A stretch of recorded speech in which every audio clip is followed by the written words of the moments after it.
you when I'm breathing in too deep, yeah. Am I just your little secret? I didn't hear the sirens, I didn't wanna see the warning signs, and now I pay the price, yeah. Oh, I should've known. It hits me like a tidal wave every time you say my name. It hits me like a tidal wave. It hits me like a tidal wave. A tidal wave. Tidal wave. Tidal wave. Tidal wave. I was so blind, waiting patient on the shoreline. Now you're leaving, but I know you got your reasons too. I didn't hear the sirens, I didn't wanna see the warning signs, and now I pay the price, yeah. Oh, I should've known. It hits me like a tidal wave every time you say my name. It hits me like a tidal wave. It hits me like a tidal wave. A tidal wave. Tidal wave. Tidal wave. Tidal wave.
players decided to drop out of the claim, and the zone has revealed itself already.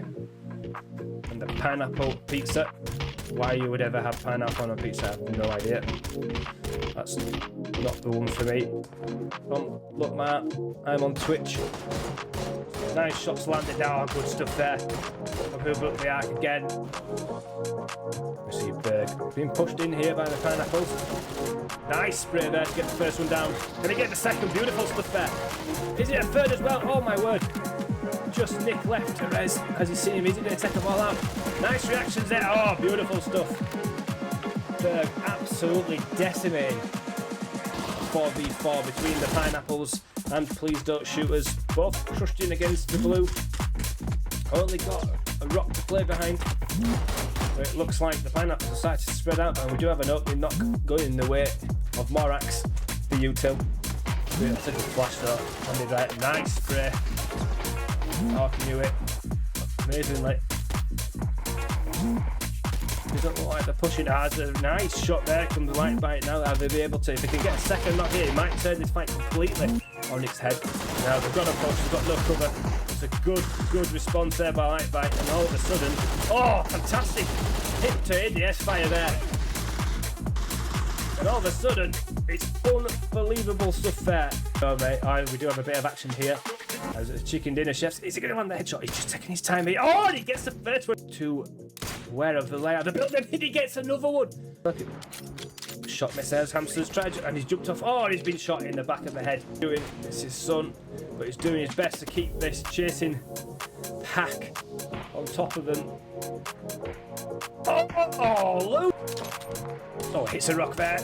Takes his time. Oh, beautiful stuff by Nord there. Excellent. Taking down Just Freckles. Oh, another one. Takes down Lefty. And a big...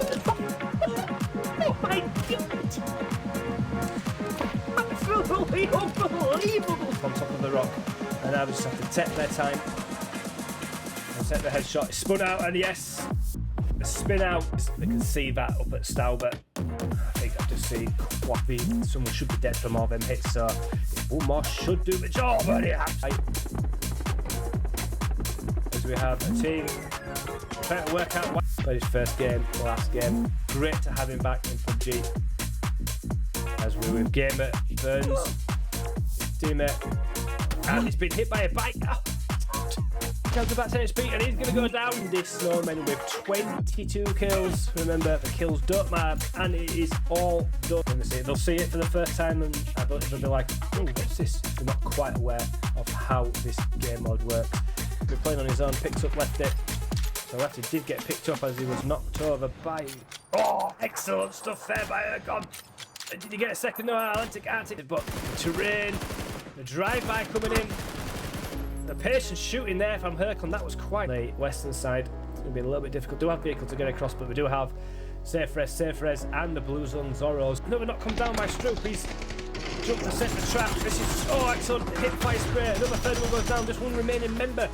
As the Blue Zone Zoros are getting involved now. Third party coming in. Real estate to take, and we see who built the arc. And Please Don't Shoot Us. Still alive as a foreman. Nice controlled shooting there. Moving to open. As soon as he does, destroying Pan Madan as they try to make their way down that hill. And all of a sudden, a 2v1, quick turn round, and we've got a winner chicken in it for the third start turn. As we see some fancy twirling going on there from spawning all the vehicles there. But you can jump and try find vehicles wherever you want. The vehicle, but chase him down. Is he going? Oh, nice shot there by Dangerous Hank. Led that really well, and the vehicle just spawns out of nowhere. Looks good, but no, the Dangerous Hank is just better. And cat pack there, mate. Another position there from Dels. He takes some Blue Zone damage. Nice, they killed it down that tree. Just got enough speed to keep elevation much closer. Nice shot there. No idea that light bite is there. He just jumped out. Oh, but he does. He sees him. Light bite is going to reverse him over. Back is eliminated. Go. PUBG ready. Has slightly more health than you had anyway. But big punches. Only 10 HP damage. But you read it now on 87. And Nuad on about 60. Big hits there, goes into the glove, takes him down to 19, down to 60 big. This could be Nuad's game. 1 HP on the PUBG, ready, and Nuad does finish it.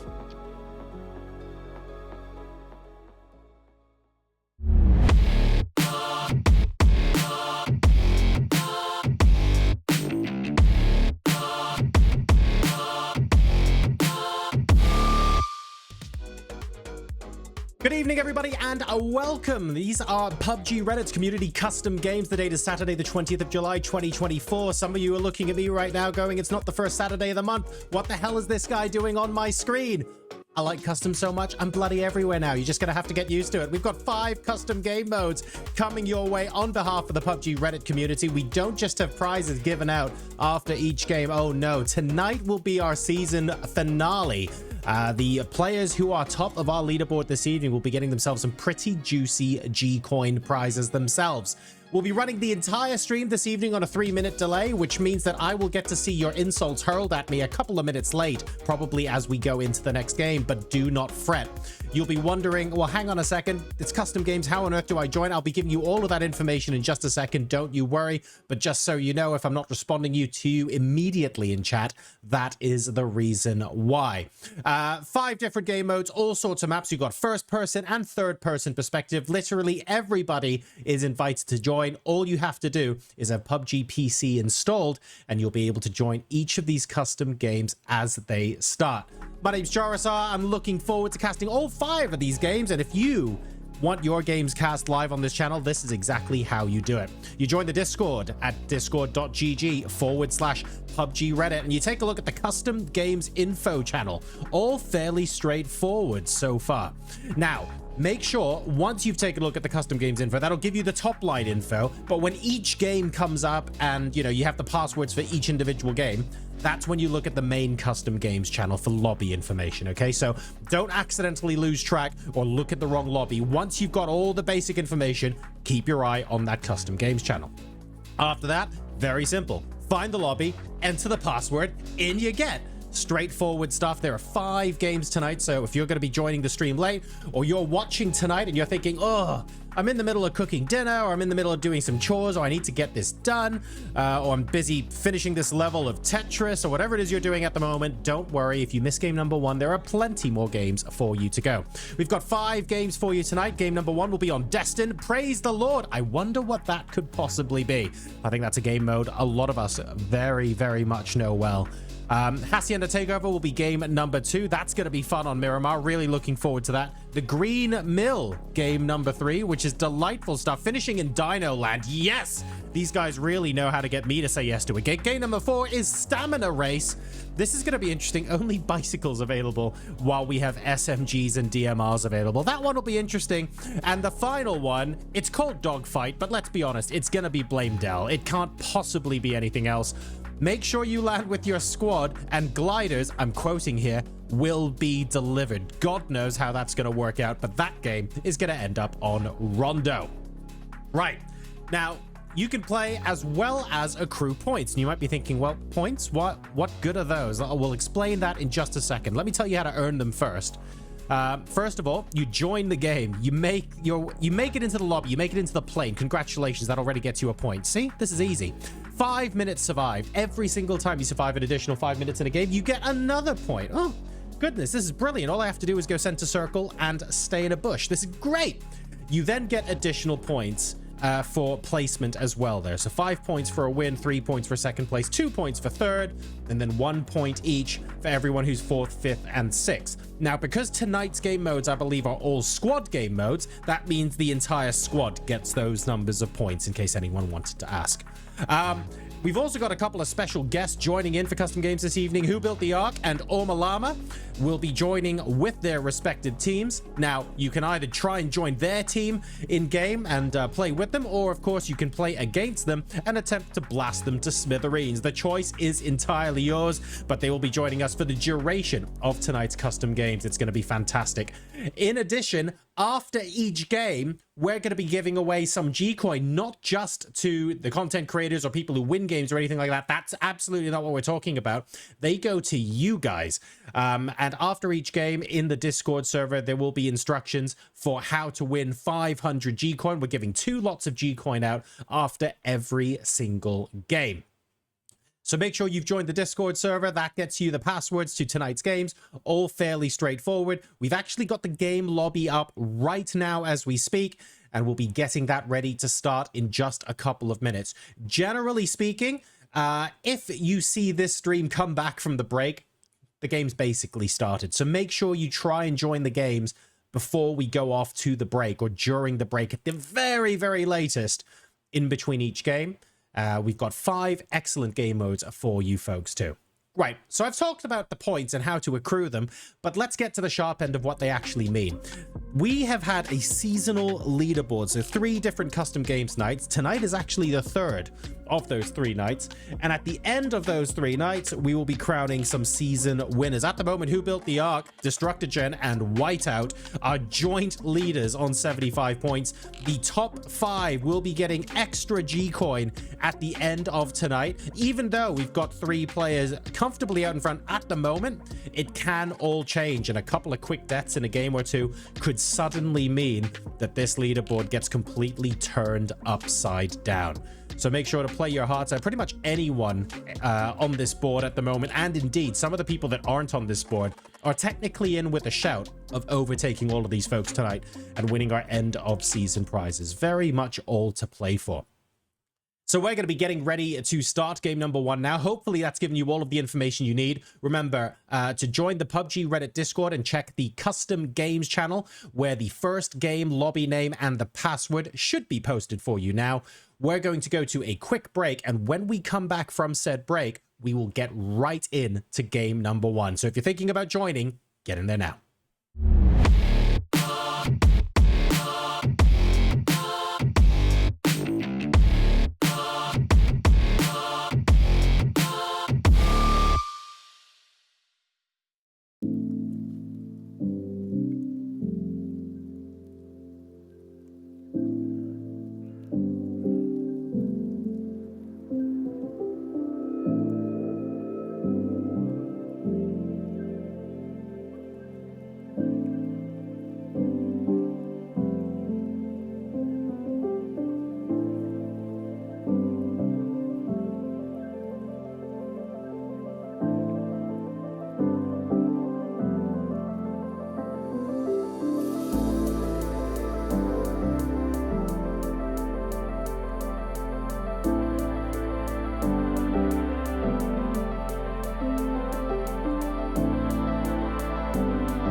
Still trying to make heads or tails of that bumper. It feels like the entire choir is collectively gasping a couple of times as people parachute in and start looting, which, to be fair, could well be how exciting things get in game number 1, because it is absolutely delightful stuff as we have flare drops all over the place. We're going to be starting with Praise the Lord. This is first person. We've got full-on squads. As you can see, we've got full-on squads all evening tonight, actually. We're not even starting on duos or trios. And it's going to be flare guns, guns and armor from crates. So don't go looking around in houses for helmets or body armor or anything like that. You've got plenty of level 3 stuff in the crates themselves, and flare guns will be dropping all over the shop. So do yourself a favor, don't hot drop on an enemy team and race to grab a crate. The idea is everyone drops somewhere different, everyone gets their guns, then we can have some fun. If you're racing towards a flare drop with presumably a pan against someone who's already got a Mark 14 on full auto, for example, you might run into a couple of little issues, but we don't worry about that right now. The plane is up. Here we go. People dropping straight away.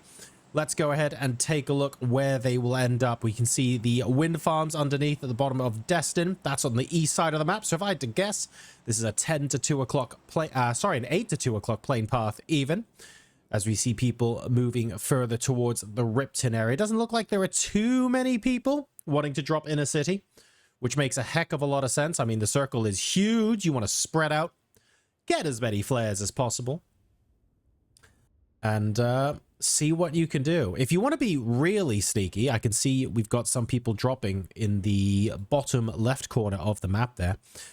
You can move out of zone and grab yourself a couple of BRDMs for later in the game. A lot of flare gun modes tend to go late game. We're having a couple of badums, as I like to call them, tend to be quite useful. You don't need to do that in phase 1.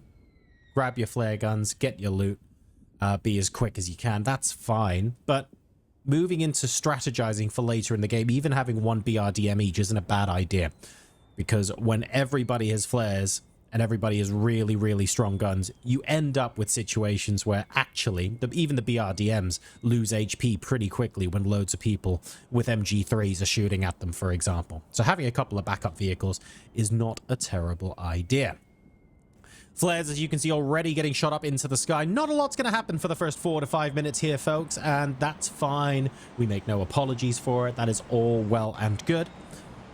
What that means, though, is that afterwards we're going to see some pretty tasty action when the teams are forced to rotate into each other. Even once people get weapons, just to temper your expectations, we're unlikely to see anything go crazy straight away, and that's okay. Once we start to see people being forced to rotate in say phase 2 or 3, realistically, I think that is when the fireworks are going to begin. Following Who Built the Ark and his team now, no pressure at all, in first place with 75 points on the season leaderboard. Realistically, the player for whom you have the most to lose, straight up, this evening. I know custom games are all about fun, but I have a feeling there's going to be an element of seriousness in making sure that they retain that place on the leaderboards. Here we can see a beautiful picture of a lot of supplies being dropped onto the map at the moment. You'd like to think at some point multiple containers can be dropped from a single plane, like from a I don't know, from an ecological standpoint, from an environmentally friendly point of view. This is pretty wasteful, guys. It's not good. And you can hear those planes. They don't sound like they're electric to me. This isn't some new Tesla or Uber project, unfortunately. So, yeah. A lot of chemtrails is what I'm trying to say over Destin right now, as everyone goes ahead and loots their initial drops. Now, I believe these crates are pretty well stacked as well. They're not just the normal drops that you would see. Even if you fired a flare gun in a normal game of PUBG, I believe there are triple the number of guns and triple the vests, helmets, and various paraphernalia that you can expect to see. And that's why you've already got someone with 35 spare bullets in an AWM. That's insane. Natalie playing as part of team running targets. I like that very much, although hopefully she'll be hitting the running targets as part of the AWM. So we need a close range weapon to go with it. Why not a Mark 14 on full auto? You know what? I like that. As long as you're able to compensate for the recoil there, to be perfectly honest, that's more deadly than most things. Exactly, 177.6, that should be fine. P90, another absolute favorite of a lot of people in this lobby. I'm sure we're going to see a ton of P90 kills today. My personal favorite combination is the Mark 14 P90. That's mainly because I suck with bolt action rifles, so maybe we'll get a little bit of variation today. I'd like to see a couple of people with MG3s maybe take out some BRDMs a little bit later in the game. That would be nice. Plenty of... Oh, wow. Really, guys? You guys want to do this? You guys are doing this now? Arthur Mitchell running to a compound that it looks like Happy Pie is going to be there at the same time. It's a rock. Arthur Mitchell's literally between a rock and a very unhappy place there. Is that Happy Little Pie with 0 bullets in the AWM and he had that out when he got knocked? That's a bit weird. Morax Adriana now struggling, and at the moment, it's very much first blood to Arthur Mitchell, who's managed to take out some pineapple on pizza. Controversial opinion.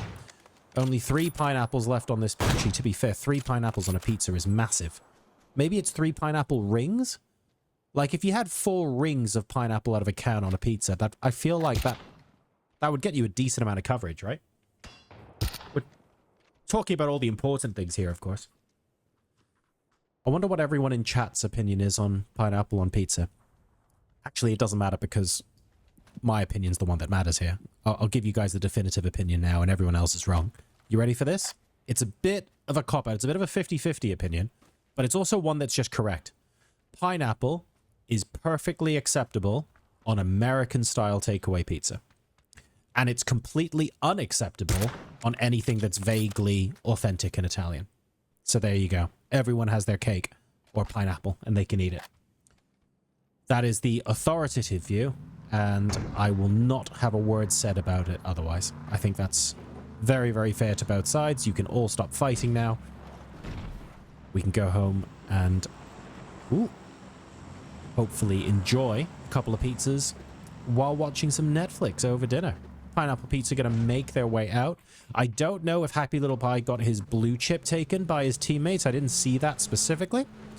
But they've decided, you know what? There's more to play for in this game than literally just the first minute or two. I didn't even mention the Noble Noobs, and they've already been cast accursed, so must have been playing as a solo here in game number 1. Phase 1 moving. Not too much to yell about just yet.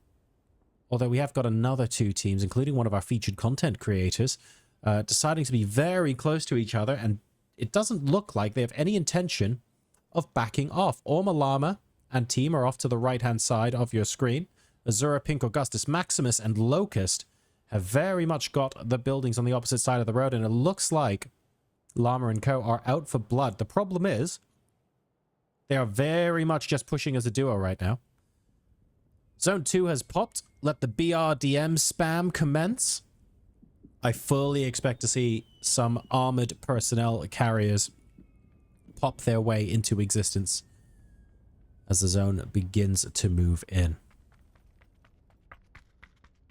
Llama very close to getting spotted. Unfortunately, there are 2 other Llama teammates here, and Augustus Maximus maybe, just maybe, bit off a little bit more than he can chew there. He's knocked, and I don't think he's going to get revived either.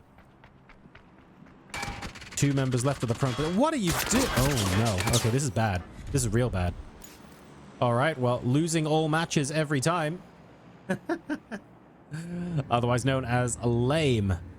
Have successfully taken out the prone potatoes. That was, not gonna lie, a little bit of a whimper rather than a cry at the end of that fight there. They sort of just ran into positions where people could full auto them. A little bit unfortunate.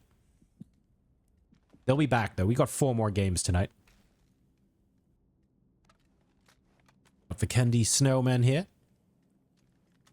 Queen, Hackshots, Fury, and Cassie. Girl Cassie, by the way, in case anyone needed to know from the nickname. Definitely Girl Cassie. Not Boy Cassie. Not Cake Cassie.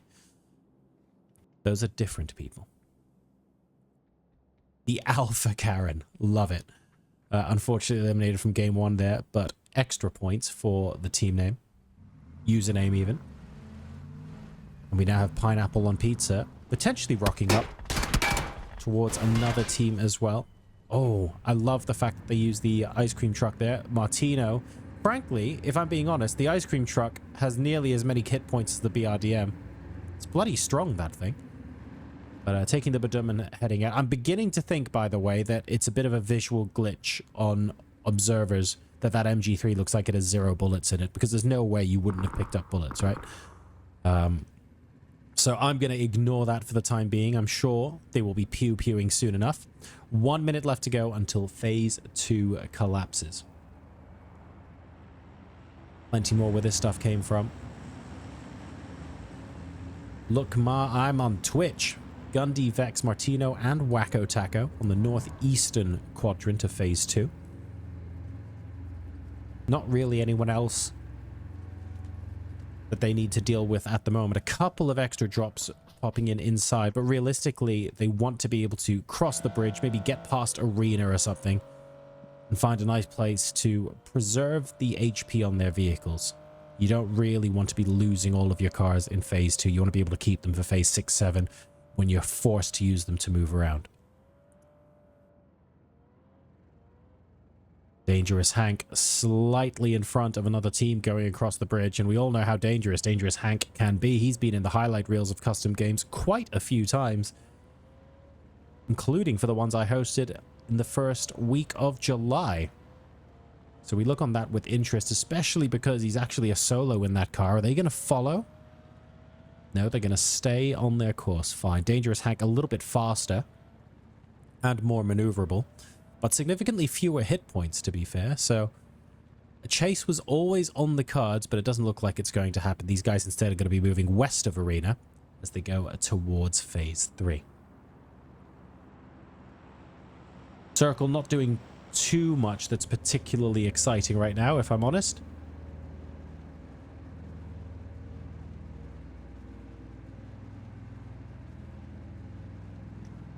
And phase 3 is basically a donut from phase 2, centering in on Lodge, give or take. So people who were near Ripton gonna have to move out of the city. And there's a lot of open space in between compounds, but there are a fair number of compounds as well. You've towards the south, you'll have San Cana, where half of that city, I think, is going to be in phase 3. So there's options for people if they just want to hole up and wait. It's the boring play, but also the good play when loads and loads and loads and loads of other teams just have guns that will destroy all your vehicles. It's not a horrible thing to do. That is what I can only describe as optimistic from Cosmosan, playing on behalf of the chicken dinner chefs. Unfortunately, that frag grenade will not get anywhere close enough to cause damage, but that's okay.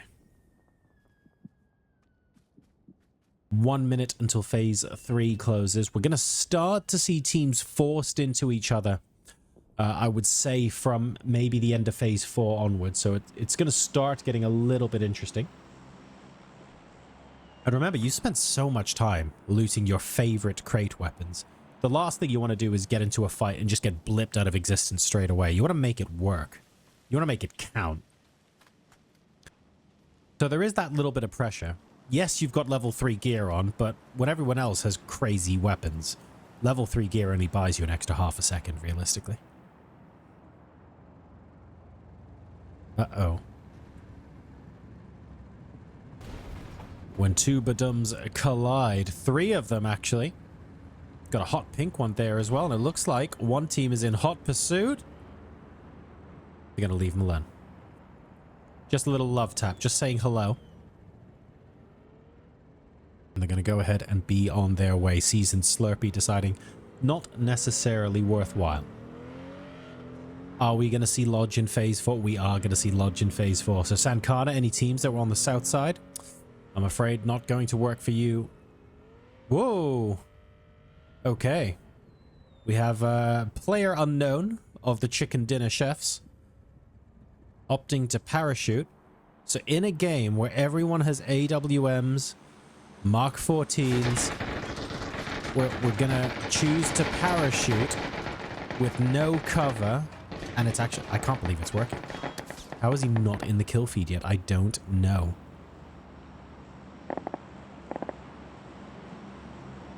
That's Cosmo Sam. That's actually his teammate that just got taken out. Oh dear. Chicken Dinner Chef's having trouble. Imperial Cobalt now down as well. It's Caster's Curse coming up. Pushing that car along. What is going on? They just got absolutely laid into, and T-Dagger with the Mark 14 from range is already up to 4 kills. He's been doing a crap ton of damage. Dangerous Hack wants to finish off Baton. The problem is he can't see where he's crawled to inside the smoke. Should be able to get the kill. He does indeed. There we go. So Dangerous Hank continuing to live up to his... Oh, that's where the parachuter went. I still don't understand how he wasn't shot at coming down, though. We've got a Pat on the ground floor with Seasoned Pen very, very close by. And that's very much... I'm going to Control Z and see if I can get to a minimum of second place. It might work, you know. It might work. I won't knock it. I really won't knock it, because this does win games sometimes, guys. But we'll have to wait and see.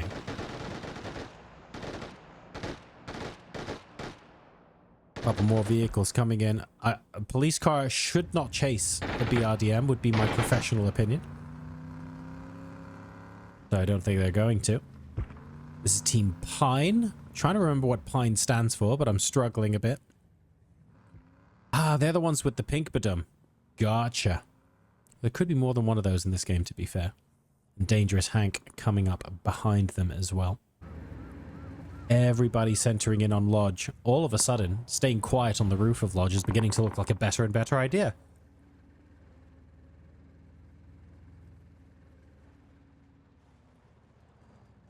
Still just the one full squad.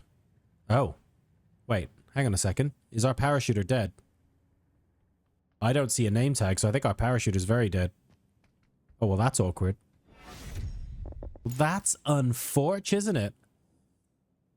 Been hyping this guy up to be like, don't worry, top 3, easy peasy. And he goes ahead, pops his head above the parapet, and gets a headshot to oblivion. Unlucko. BRDM starting to hit each other now. We were saying how earlier on in Phase 4 that it was entirely possible. Teams started running into each other. We started to see the big team fights from the end of Phase 4 onwards. Having everyone in BRDMs will delay this by 1 or 2 phases, but it will reach a point where it just makes more sense for people to stand and fight because they need to be able to protect, for example, a building or a really well-placed wall or something like that. The problem is when the center of the circle is just one compound. Like, unfortunate that the haunted death boxes have been eliminated, but they had the right idea. Caster's Curse are just holding center compound right now, and everybody else has to pile in on them. So I would consider trying to crash and take, for example, the big barn. You should be able to get into the entrance of the barn without dying if you crash it in a BRDM. And then that becomes a position where it's actually worthwhile staying in one position to hold. Big fight going on up to the left. Dermok really pushing up close, actually. Matty knocked after he got the first knock onto this other team. I believe that's Lookmar I'm on Twitch. And this is the Bush Campers. So Bush Campers versus Lookmar I'm on Twitch. Got casualties on both sides. Unfortunately, the person who was rezzing Matty has been taken down themselves, and I think that makes a huge difference. Only 4 bullets left in the Mark 14. That's all Dermok needed to finish off Vex. Unfortunately, Vex still has teammates. And there is nobody but Dermok up right now for his team. So I am wondering how much of a struggle this is going to be. Martino and Wacko Taco are a little further from the rest of the squad, but it still makes it a 1v2. Here comes Dangerous Hank. Needs to try and help out his team. Into the shack. Are we going to get the quick res? We're going to get the quick res there. Look at Dangerous Hank being a super team player. Dermok finally going back to pick up Handy. Vex is going to struggle to get picked up here, but Wacko Taco might try. Throws the smoke so hard that I feel like it bounces off of Vex's head and goes about 50 meters in the opposite direction. I have questions to ask there. A couple of frag grenades on that rock would work wonders right now. Dermok saying, nah, I've got bullets. They work even better.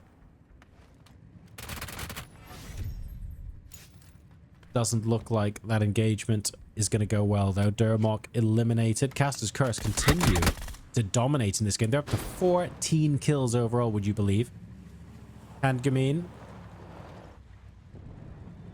doing delightful work. I don't think Dermok is getting revived at that point. No, Martino's also moving away.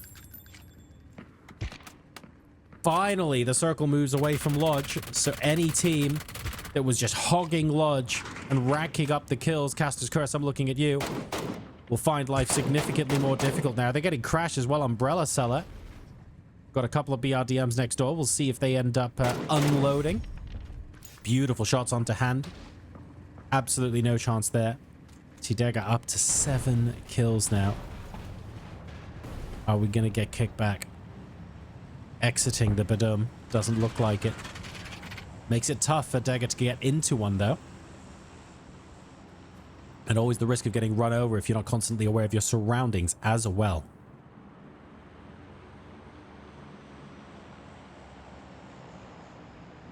Next circle is in. They're staying in Lodge, consolidating their position. I think primarily because they've seen 3 or 4 different teams go by now, and it's like, hang on a second. Yes, we can take people on. No, we can't take everyone on at once, which makes a lot of sense. Remember how we were saying at the start of the game? This is where you need the BRDMs. This is where you need the hit points on them because it really starts to matter once it's basically open area and vehicles. This is it. Exactly what we were talking about. Malama gets his 3rd kill of the game. Team up to 4 and all 4 players still alive going into phase 7. Still 26 up, though, as we go into phase 7. Something's got to give soon. And it's going to be quite interesting when it does. Blue zone grenades. Can you imagine, like, phase 8, 9, how sick that would be? A little bit wasted here in phase 7, I feel. Safe res, safe res. Eliminated just outside of what would have been the placement points in... Ooh. Esports mode. Dangerous Hank with the C4 kill onto Tidega. The top fragger in this lobby taken out by a delightful C4. I hear another one somewhere in the game as well. All hell breaking loose. People attempt to get into their vehicles and then out to try and do some shooting. Tidega officially out of the game. No revive possible here. And certainly no comeback mechanic, not this late stage anyway. Hackshots is patiently hugging the edge and hoping everyone else finishes fighting before he comes out. Fairly standard stuff. Could work well here. The BRDM will have more hit points. So again, don't knock it. Speaking of knocks though, Cassie needs a revive. Not sure who's going in that direction at the moment, but if they want to play the end of the game as a 3-person squad, they're going to have to think quick.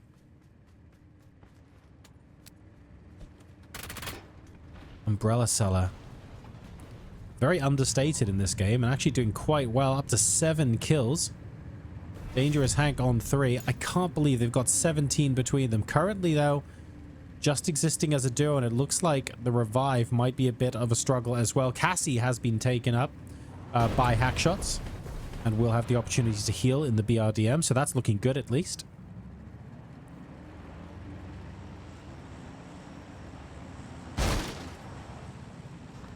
Umbrella Seller going out of his way is Hackshots to get that point. And now everyone who remains in the game basically is in a BRDM. In 30 seconds time, the circle will shrink in phase 9. We're going to be a little bit, going to be pretty stuck on that, to be honest. There's not much you can do. So they will have to get out and start shooting at some point. The question is when. Well, error is appropriate there as Jeff ends the game for him. Who built the Ark, taken out alongside, though, at least with the exploding BRDM at the end. Dangerous Hank coming in now, running in a field of BRDMs. Extremely dangerous stuff. Needs to find a safe place to heal, if I'm honest. Standing next to another vehicle. Phase 9 coming in. 10 seconds left to go. Dangerous Hank on 9 hit points. No meds. Hack shots polishes him off. 4 players left. Are we going to be healing instant BRDMs? Team Llama's down. Hackshot's looking for the final kill. He goes down as well. And Fury, I think, is a lot. No, it's not. The Llamas win it. Shikapi is still up. So that is Orma Llama. Walaulo. Hopefully I get that right. Gemfi. And I will get this right. Sifikapi. Sifikapi? Oh my God. You guys make this difficult to pronounce, don't you? That was the end of game number 1. It looks like there was one player whose job it was to keep healing in the BRDM while everyone else was fighting, and that earned them the win. So well done, Team Orma Llama. That means you take home maximum points from game number 1. And as far as the season leaderboard is concerned, that could end up being pretty big indeed. Now, that was game number 1. If you enjoyed the look of that and you fancy playing yourself, you absolutely can. Just bear in mind that we're on a 3-minute stream delay. So if you want to get into game number 2, go to the PUBG Reddit Discord now. Go to custom games and look for the lobby information and the password. Make sure you join the game before we come back from this break, and that'll get you into game number 2. We've got 5 games in total this evening, so don't worry if you can't join this next one. We'll see you in a sec.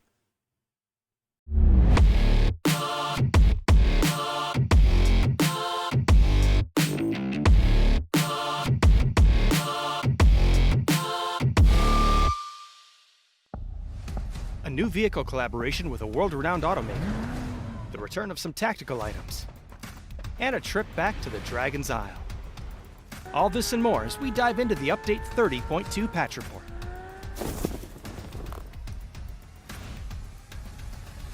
First up, special Automobili Lamborghini vehicle skins and items are coming to the Battlegrounds. For a limited time, you can pick up 3 cool new vehicle skins and a variety of other Automobili Lamborghini themed items. These special skins have some exclusive new features, so be sure to check out the full details of what they do and how to get them in the collaboration announcement. Next up, some of the old tactical items are making their way back to the Battlegrounds as updated tools. The Tactical Pack, EMT gear, and all-in-one repair kit can now be found once again, and will take up a primary or secondary slot when looted. These are the only pieces from the old system we plan on putting back in, so let us know how this new approach feels.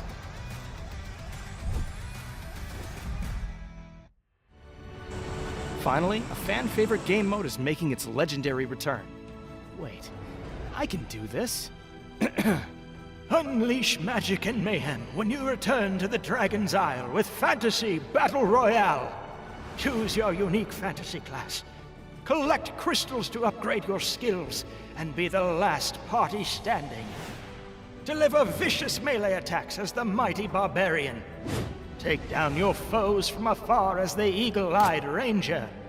Set the world ablaze as the powerful wizard. Or smite your foes and heal your friends as the righteous paladin. The noble steed and dragon wagon remain to aid your travels. And while they're slower than traditional vehicles, they will still show you the meaning of haste. Fantasy Battle Royale is coming to the arcade from July 24th to August 7th on PC, and July 31st to August 14th on console. This update also features some quality of life and performance improvements, map bug fixes, and more. So check out the patch notes for full details. Update 30.2 is here. So pack your updated tools, enter the Automobili Lamborghini vehicles, and take a road trip back to the Dragon's Isle. We'll see you on the Battlegrounds.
Welcome back to PUBG Reddit's Community Custom Games, everybody. I am Jorosar. We are back after the end of game number one, an extremely exciting end to game number one. It was as well, having to out-heal in a BRDM because, frankly, that is how close the entire game got.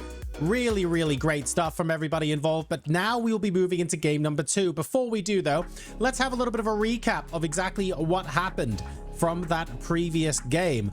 I'm pretty sure, there we go, Armalama, it looks like it's the wrong logo on top, but the players appear correct. Armalama with 6 kills in the winning team. Absolutely delightful stuff, able to finish at the end there incredibly strongly. The question now becomes whether they'll be able to keep that momentum going into the rest of this evening. In second place, Cassie Hackshots, Fury, and Queenie. And in third place tonight, look ma, I'm on Twitch. Not sure that was the right team name, but Gundy, Martino, Vex, and Wacko Taco is absolutely the correct team squad. Caster's Curse on this screen were game number 4, but importantly, look at the number of kills. They're absolutely insane by T-Dagger and Umbrella Seller to rack up 7 kills each. Really, really strong stuff. And of course, it meant that they were the team to beat in terms of both damage and kills for that game. Absolutely beautiful. Most importantly, though, what does that do to the seasonal leaderboard? Because we know that Team Ormalama were really strong. And interestingly, you've got Who Built the Ark, Destructogen, and Whiteout still up there? I thought we might have seen Ormalama and Co sneak up into the top 9, but at the moment it looks like there is no change to the top 3. That said, though, other players are sneaking up, and I'm looking at Hackshots, who did really well in that game as well. I can see Hackshots potentially taking a couple more spots and really starting to threaten the top 3 going into the second half of today. So that's how things look after game number 1, which means, of course, we have to take a look at game number 2. Game number 1 was all about the flare drops. You got given absolutely everything you could possibly ever want in game number 1, and then you were let loose and told to go away and have fun. Game number 2 is going to be ever so slightly different. This is called Hacienda Takeover. Now, this is going to be fun because, first of all, you know up front that the zone is going to end on Hacienda. We're playing on Miramar, okay? And the question becomes, do you want to hold Hacienda and defend it? Or do you want to wait until last second and attack because you don't really want to sit in one place and defend for any longer than necessary? You're going to have to pick that. Make that choice first, and then you're going to have to decide if you're attacking, in what order are you attacking. If you're defending, do you drop there at the start of the game?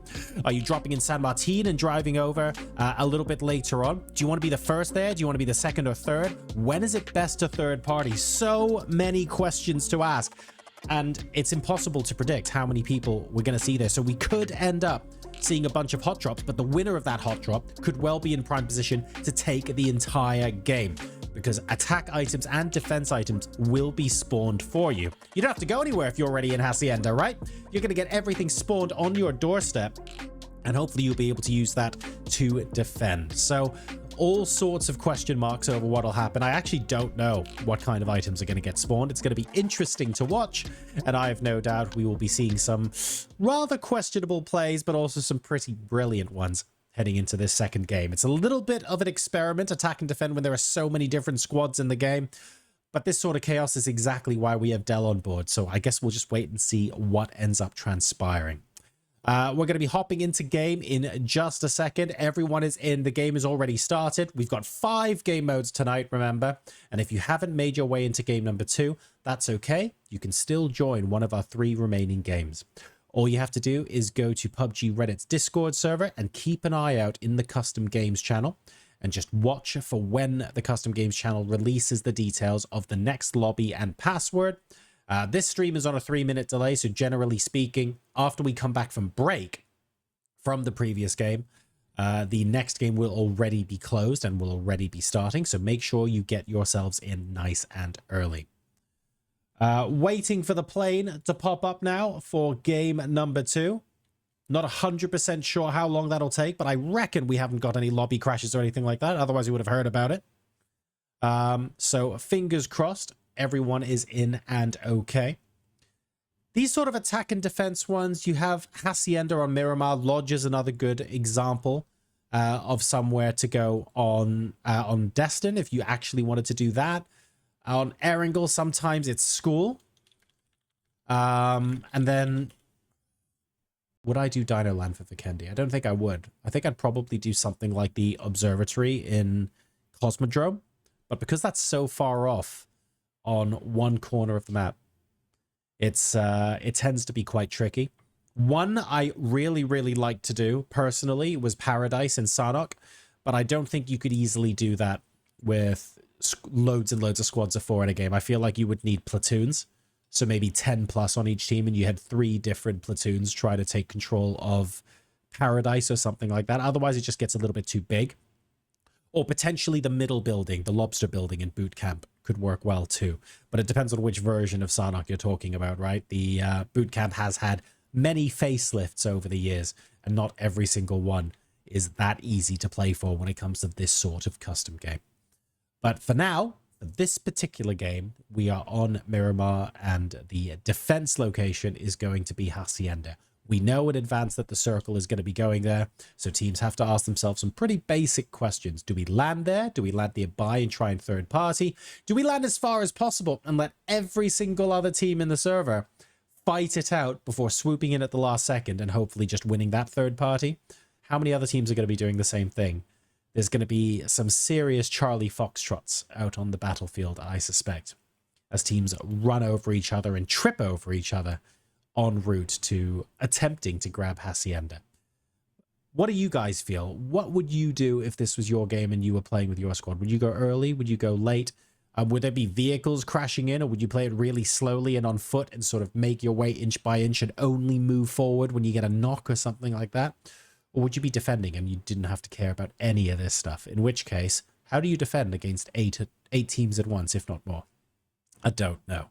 A lot of questions for squads to answer, and the problem is so many squads are not playing with each other in normal games that it's incredibly difficult to predict just how many teams are going to be dropping hot, how many teams are going to be dropping away. You kind of just have to guess and hope for the best. Does that therefore mean it's going to be a really slow, boring early game because everyone's going to play safe? Maybe. Although, if truth be told, I'm hoping for chaos. I'm always hoping for chaos. I feel like it's a caster's job to be rooting for chaos. And because it's custom games and it's not esports mode, I genuinely think that not only are we rooting for chaos, but hopefully the players are as well. We get to see some pretty sexy highlight reel-worthy early game stuff come out of teams dropping Hacienda and maybe picking up one of 25 Panzerfausts that we've decided to, I don't know, spawn on the roof there or something like that. I don't know what's going to happen. We'll have to wait and find out. I believe we have now loaded into the map. We are getting ready to follow the plane now. Remember, though, that the circle ends on Hacienda.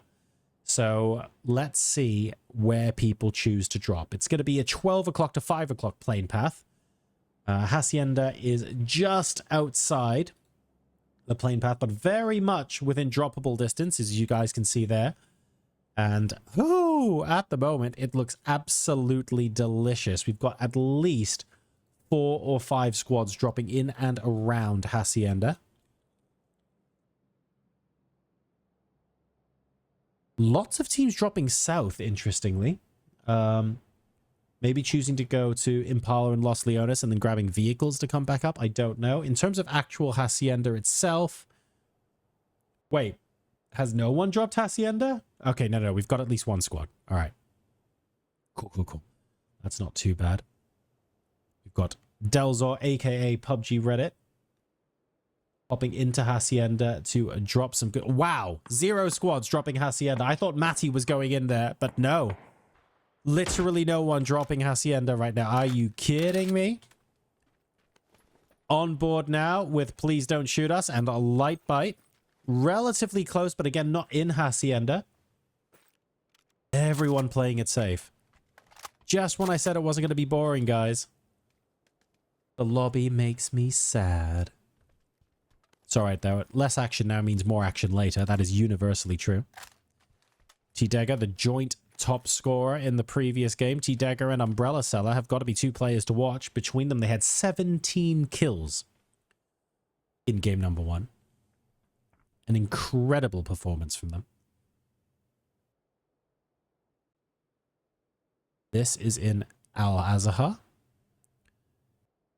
2 squads landing opposite sides of the road to each other, to be fair.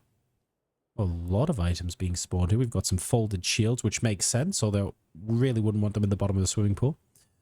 I think those are Lynxes. We've got some Panzerfausts. There's quite a lot being spawned here. Would I want to use a Lynx this early in the game? If I don't know, if a squad's rocking up and you can take out the car, that's great. You miss your shots, it's going to look a bit silly.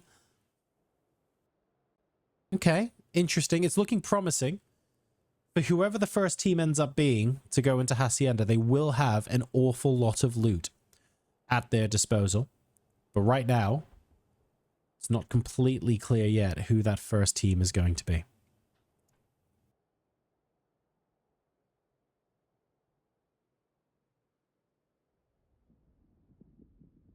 One of our featured content creations here, Orma Lama, and the winners of game number 1. Just chilling out, minding their own business. Near Kantara. Still 2 squads in Al-Azhar. There isn't really anything more to write home about in terms of squads imminently fighting each other. There are 2 squads in Los Leones as well, but they're sort of keeping to themselves. Being relatively chilled out about it.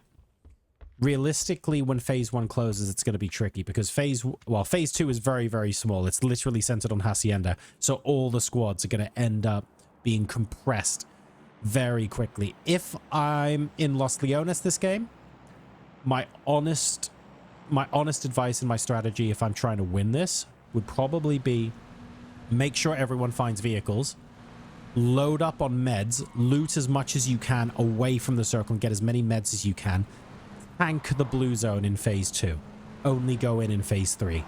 Because there are going to be so many squads in such a small space going from phase 1 to 2 that maybe it's worth just dodging all of that and deciding which compound to crash for phase 3. I think that would be a potential route I take. Chicken Dinner Chefs eliminated already, 4.5-minute mark into this game number 2. Caster's Curse have got 1 each. Beautiful egalitarian kill distribution there. Gotta love it. This time last game, I think T-Dagger had all 4 kills. So, definitely an improvement there. Not sure... It doesn't look like, from where they were in the map, that the other squad were pushing into them. So it'll be interesting to find out later what the circumstances around that engagement were. But anyway, they've won that fight comprehensively as well. All 4 of them still alive. Here comes a flare drop. Don't worry, this is game number 2, not game 1. Dermot comfortably takes the level 3 gear. Choosing not to replace his guns for now. Never mind, there's the P90. We knew it was coming. Delicious.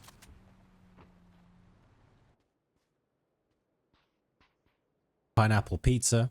They featured prominently in game number 1, actually. Their initial fight, little bit of a struggle, but they managed to get away okay.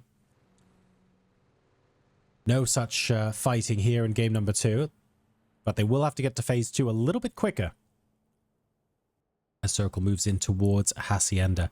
Circle will be closing in 20 seconds, guys. That's how quickly that we'll be getting to the circle that you see on the right-hand side of your screen here, which is why I suggested maybe stacking meds and healing through zone 2, phase 2 even, isn't that bad an idea, you know?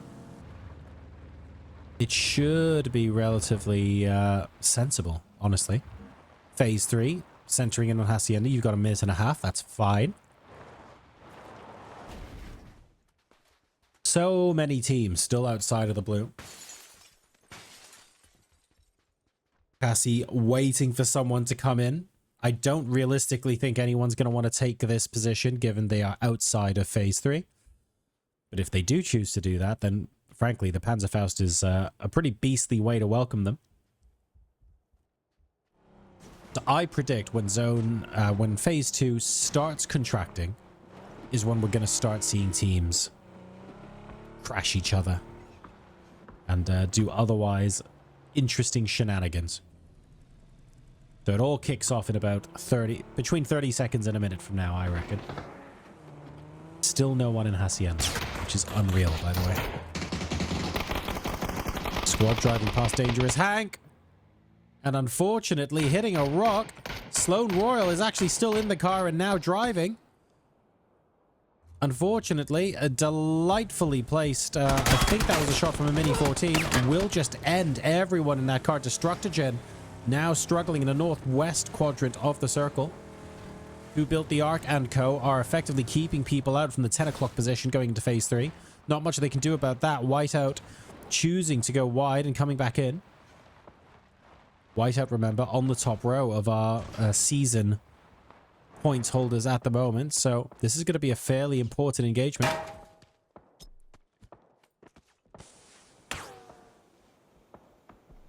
Jeff almost instantly down. And that was maybe not the best place to stop, unfortunately. Whiteout and Co.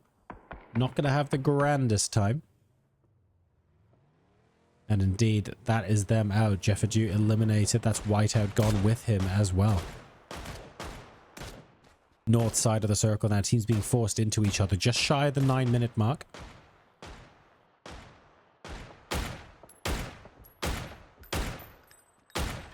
Look, Ma, I'm on Twitch looking for Light Bite. Behind the broken wall of that compound. Not going to find anything yet. They're actually going to have to move in about 15-20 seconds as well. But their vehicles have their tires adequately protected. They have time to discuss where they want to go and why. So not horrible yet. Still 14 teams alive in a very, very small, admittedly artificially small, phase 3. And this is where a decision will have to be made about what we're crashing and why. And the clown car approach appears to be what they're doing at the moment. I'm not so sure about this. Okay, good. If they're not going any further than this compound, that's fine. I would have preferred taking more than one car, though. Like, that is still questionable. And would you believe it? Phase 4. Well, the circle's going to start to contract into phase 4 in 45 seconds, and we still haven't had a single player set foot in Hacienda. Everyone thinking they're playing 3000 IQ right now. Instead, we drop all of the gear in Hacienda and no one shows up for it. Tofu dinner. Almost getting served there to Steve. Just about makes his way past the ridge. Pineapple Pizza doing a good job of taking over this compound. Safe res, eliminated. 2 kills to Baton, who's unfortunately out. Pineapple Pizza will be able to continue as a squad of 3. Move further in towards Hacienda. In fact, Del sat in Hacienda right now going, why does no one want to play with me? Ooh, there'll be goodies if you drop here. Don't want to. Wow. I don't actually think that 54 damage was from the frag grenade of Dangerous Hank, but it looked pretty good. All right, the circle is being allowed to do its own thing after phase 4 by the looks of things. So we'll see if that changes anybody's opinion now about going up to Hacienda, but for now, it looks like everyone's fighting in the outskirts. Rausheim takes a slightly liberal approach to Dangerous Hank. Gets knocked himself by Umbrella Seller, unfortunately, for his trouble. On board now with the running targets on the northeast side of zone. Bear in mind that as it currently stands, they're not in and they do have to rush in. So this could be uncomfortable for Matty as long as there's anyone on the ridge above him that's looking down. At the moment, there actually isn't. So he's getting a bit of a free pass. I'm a little surprised. Rausheim was there, to be fair, and he got finished. So maybe that's the reason why Matty feels like this is a bit safe. The problem is, look, I'm on Twitch. I'm not far away, so you've got someone who's going to be taking that place soon enough.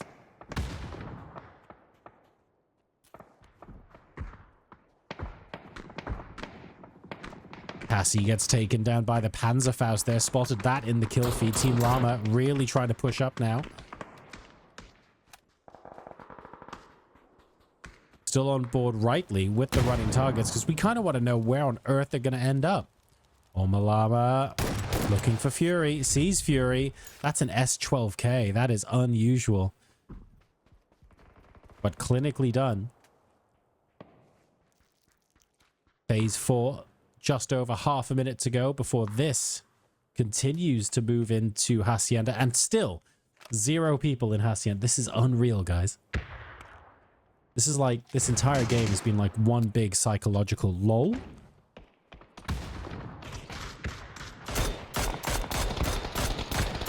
Matty moves above the ridge.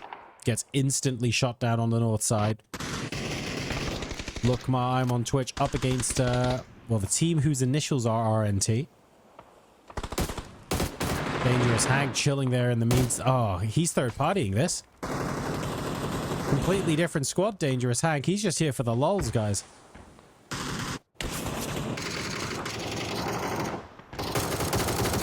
Running targets. Look to try and capitalize now. Matty down and out. Hand also knocked. Syngenator on 5 kills. Basically holding the team up right now. Dangerous Hank on 5 as well as Caster's Curse. Finally make their way towards Hacienda and hold that position. They're going to be so surprised that no one else is there, but that gives them such a big, big bonus in terms of gear, in terms of position. They're going to be able to refresh their vests and helmets.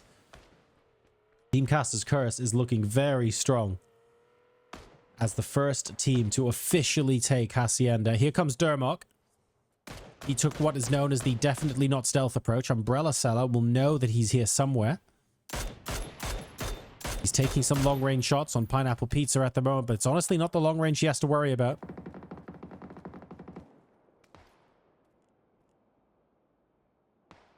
Has he forgotten about Dermok?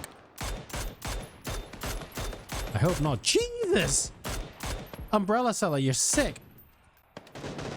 Nearly 2 knocks there from quite far away. And Caster's Curse up to 14 kills. These guys being super serious. Here comes Team Llama. They're at the 7 o'clock position in the next circle. 5 seconds before phase 5 pops. Still somehow 6 teams here, and too many, I would argue, playing on the edge. Complete donut. And I don't just mean my playstyle. I'm talking about this particular zone. Phase 5 very much has Hacienda in the middle.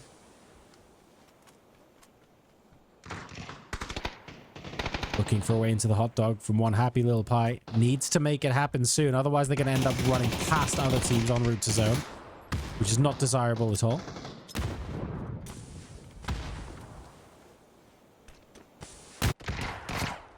Smoke's out, but they need to get the revive up in the next 30 seconds, realistically. Zone shifting slowly, but it is moving. Give a copy down, and that is Pan the Dan eliminated, which means we finally have our top 4. Good try from Pineapple Pizza. They won't make it in, though.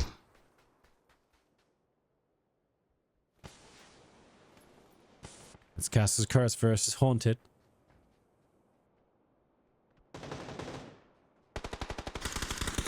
Okra going down, unfortunately.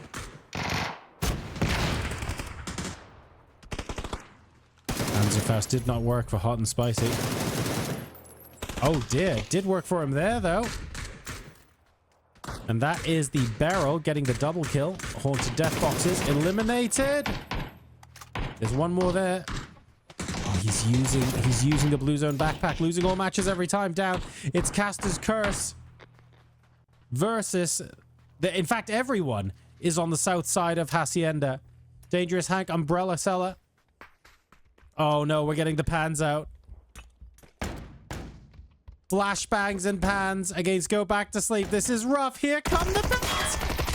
They're actually gonna do it, and it's a punch that wins the match from Hot and Spicy. Beautiful stuff from Caster Curse. They knew exactly where he was. They had enough flashbangs available, and that is beautiful as far as entertainment is concerned. Delightful stuff as we move into lobby once again. That is game number 2 done and dusted in beautiful style indeed. Flashbangs and pans, got to love it. So that is 2 games down, 3 games left to go, ladies and gentlemen. If you're watching this broadcast right now and you're thinking, I actually wouldn't mind playing myself, you've got a couple of minutes to join. When we come back from the break is roughly when the game starts for game number 3. So make sure you get into the lobby right now. And you do that by going to the PUBG Reddit Discord server and going to the custom games channel, where the information for what the game name and the password is will be posted for you. But you've only got a couple of minutes to join for game number 3. So make sure you do. We'll see you after this break.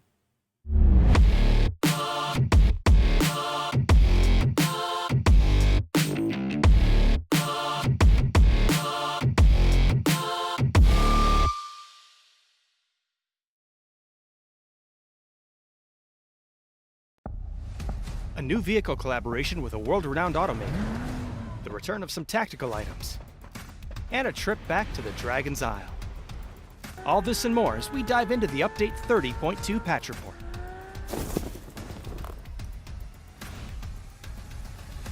First up, special Automobili Lamborghini vehicle skins and items are coming to the Battlegrounds. For a limited time, you can pick up 3 cool new vehicle skins and a variety of other Automobili Lamborghini themed items.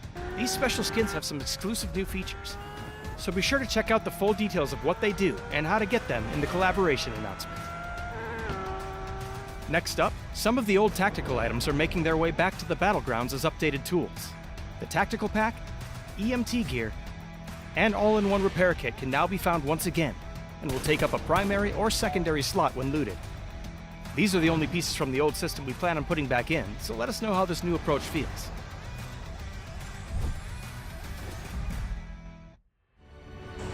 Finally, a fan-favorite game mode is making its legendary return. Wait, I can do this. Unleash magic and mayhem when you return to the Dragon's Isle with Fantasy Battle Royale. Choose your unique fantasy class. Collect crystals to upgrade your skills and be the last party standing. Deliver vicious melee attacks as the mighty barbarian. Take down your foes from afar as the eagle-eyed ranger. Set the world ablaze as the powerful wizard. Or smite your foes and heal your friends as the righteous paladin. The noble steed and dragon wagon remain to aid your travels. And while they're slower than traditional vehicles, they will still show you the meaning of haste. Fantasy Battle Royale is coming to the arcade from July 24th to August 7th on PC, and July 31st to August 14th on console. This update also features some quality of life and performance improvements, map bug fixes, and more. So check out the patch notes for full details. Update 30.2 is here. So pack your updated tools, enter the Automobili Lamborghini vehicles, and take a road trip back to the Dragon's Isle. We'll see you on the Battlegrounds.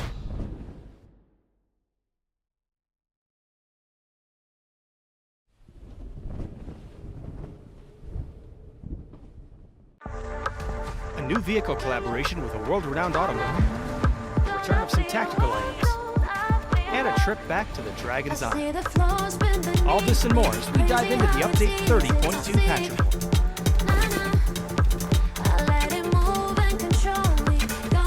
First up, special automobile Lamborghini vehicle skins and items are coming to the Battlegrounds. For a limited time, you can pick up 3 cool new vehicle skins and a variety of other automobile Lamborghini themed items. These special skins have some exclusive new features, so be sure to check out the full details of what they do and how to get them in the collaboration. Next up, some of the old tactical items are making their way back to the Battlegrounds as updated tools. The tactical pack, EMT gear, and all-in-one repair kit can now be found once again. It will take up a primary or secondary slot when looted. These are the only pieces from the old system we plan on putting back in, so let us know how this new approach feels.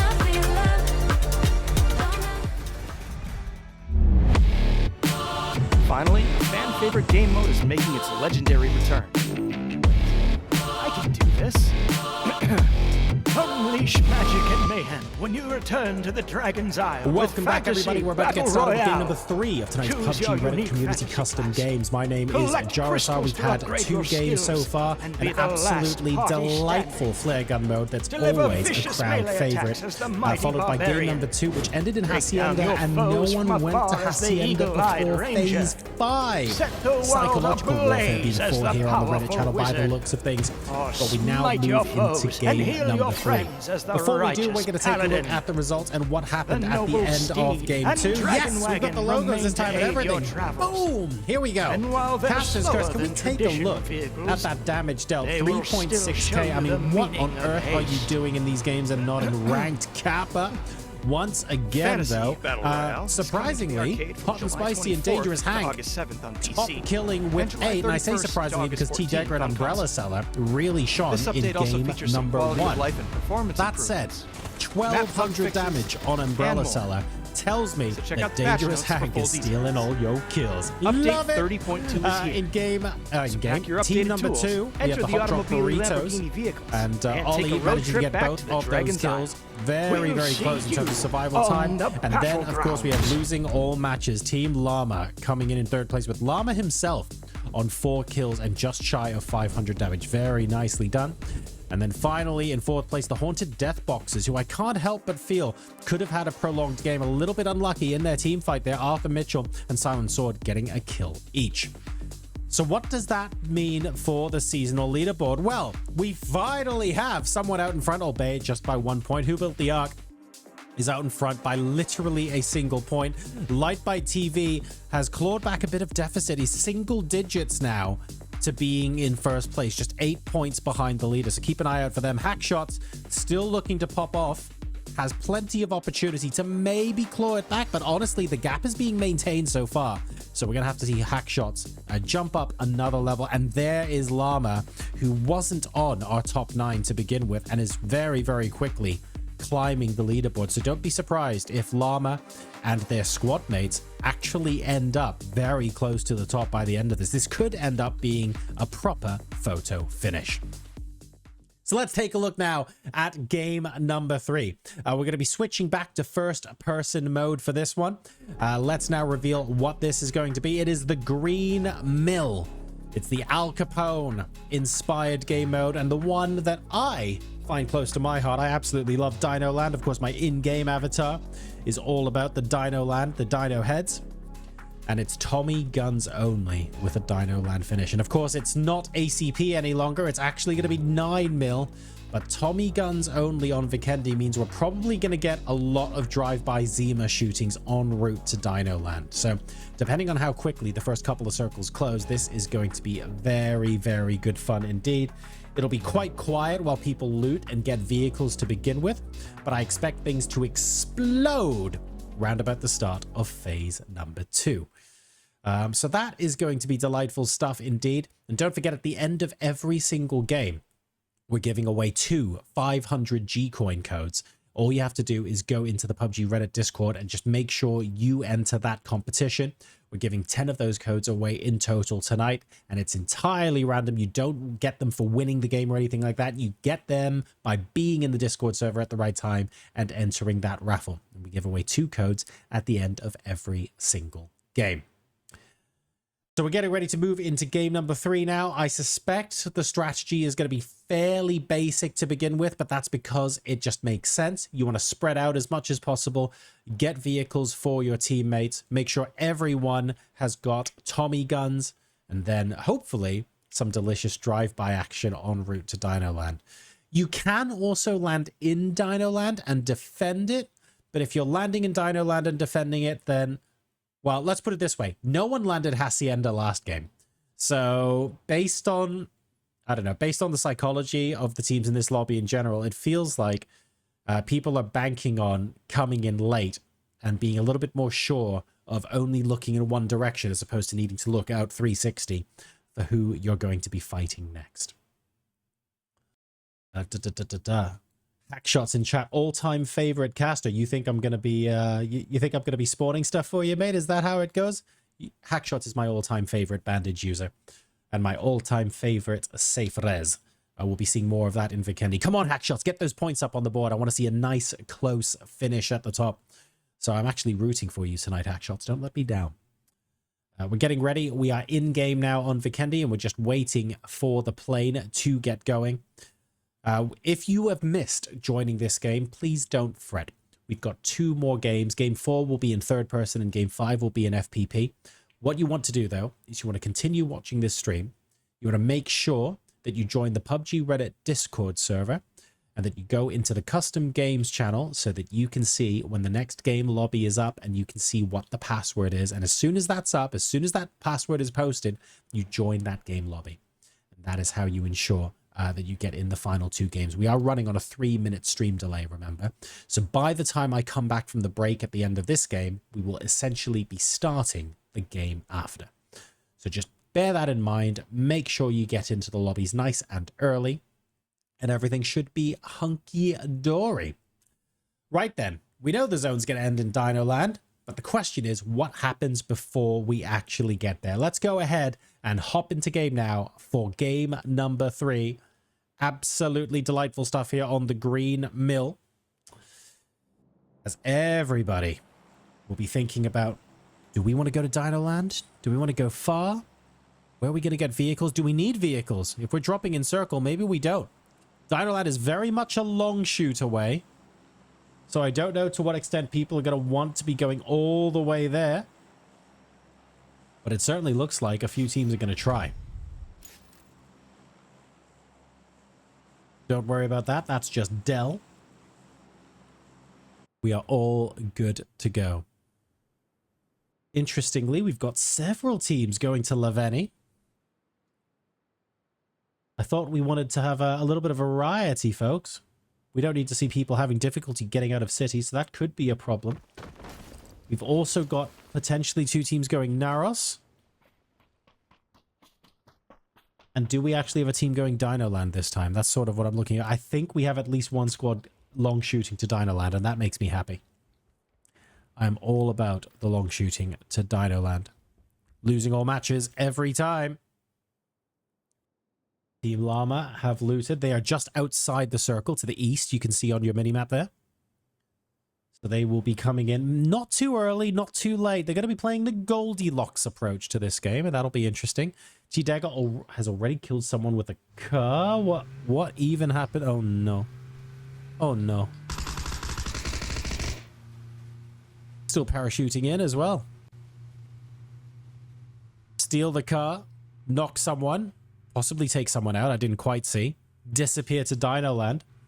That's the perfect hit and run job right now. And yes, Hot and Spicy does have that confirmed kill. So Caster's Curse looking strong. They are just a 3-person squad for this particular game. Dangerous Hank, T-Dagger, and Hot and Spicy, though. An incredibly potent combat. That is an interesting outfit. The number of things I could say right now that might get me censored or banned on Twitch is considerable.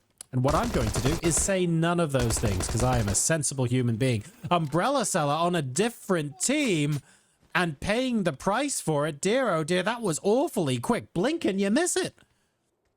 Caster's Curse then staking their claim to the greenhouse on the south side of Dino Land. Looks like CDC will not get their exclusivity on Dino Land for very long at all. We have more teams fighting for the central compound in this game number 3. We love to see it. A little further afield. Right. So this is the part of the game where things get a little bit more chill after a while, I think. Observatory's quite far away. The Vikendi snowmen look to be victims of global warming there, unfortunately, as they have another squad right on them. Ooh. Threading the needle between something like 3 different squads. They are running targets as the snowmen all melt away. Singenator will be, unfortunately, the player who has to die in order for their squad to win the fight. Still able to continue as a 3-man, though, doing okay. I want to see how far apart the teams are in Leveni, off to the east, because we did still have a city where 2 different squads landed. They're not fighting each other yet, but I'm wondering if they're going to end up looting towards each other. Oh, these guys certainly are. This isn't Leveni. This is due south of Dino Land, actually. I don't know to what extent these guys know each other's there. The Prone Potatoes. They had an early exit, if I remember correctly, in game number 1. So they're hopefully looking to regain a bit of composure here.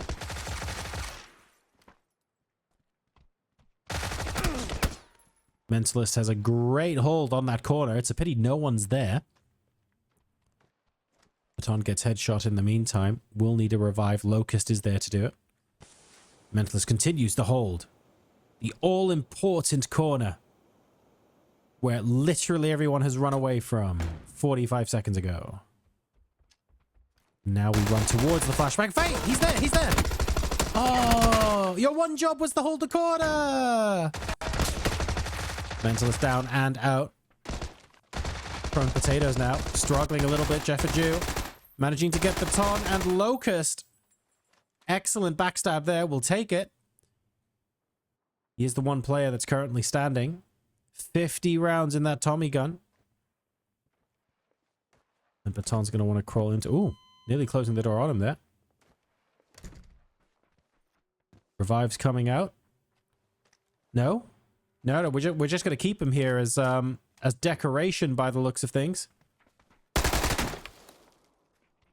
And Baton gets finished off rather by Jeff.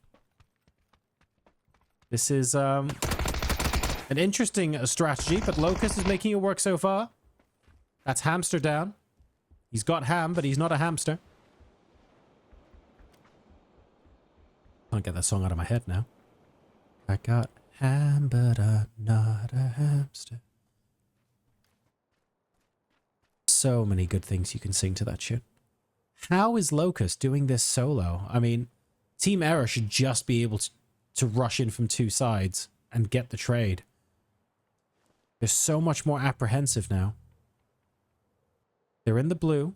Still phase 1, so not going to be doing an incredible amount of damage. Locust needs to heal. I'd like to think Team Error can just push in now. Whiteout being way too conservative. Rush in. Guys at half health. Smoke grenade out. I mean, this is quite an important fight for these guys because Destructogen and Whiteout are on the leaderboard. They've got a lot of points. But the longest they stay out here, the worse their chances in the endgame. They need to coordinate and wipe out Locust quickly, grab his meds, and then focus on what to do next. They can't be taking this fight from too far away. The next time they do some damage, they just need to move in. This gives Locust an opportunity to reset. And of course, if you reset on full health, you've got every possibility of winning the 1v2. But Whiteout just a little bit faster to the trigger there. So the Prone Potatoes eliminated. Now they have to think what they're going to do. Moving into zone. Love that bike, by the way. Unicorn bike, best bike. Loads of teams out in phase 1 at the moment. Should be okay. But they are going to have to get in fairly quickly. Phase 2 and phase 3 are going to show up rather fast, I would imagine. Force everyone into Dino Land. Only half of Dino Land is actually in phase 2, by the way. So we still need to wait and see whether it accidentally moves out of phase 3. Team Llama looking to really maximize their points haul here. And there's Who Built the Ark, our points leader. Southern edge of a circle. All four alive, playing fairly conservatively. Looking for a good outpost. Natalie with the hip fire. Gets kickback. And the blue zone Zoros are out. Ironically, not in the blue zone, on the edge of Dino Land.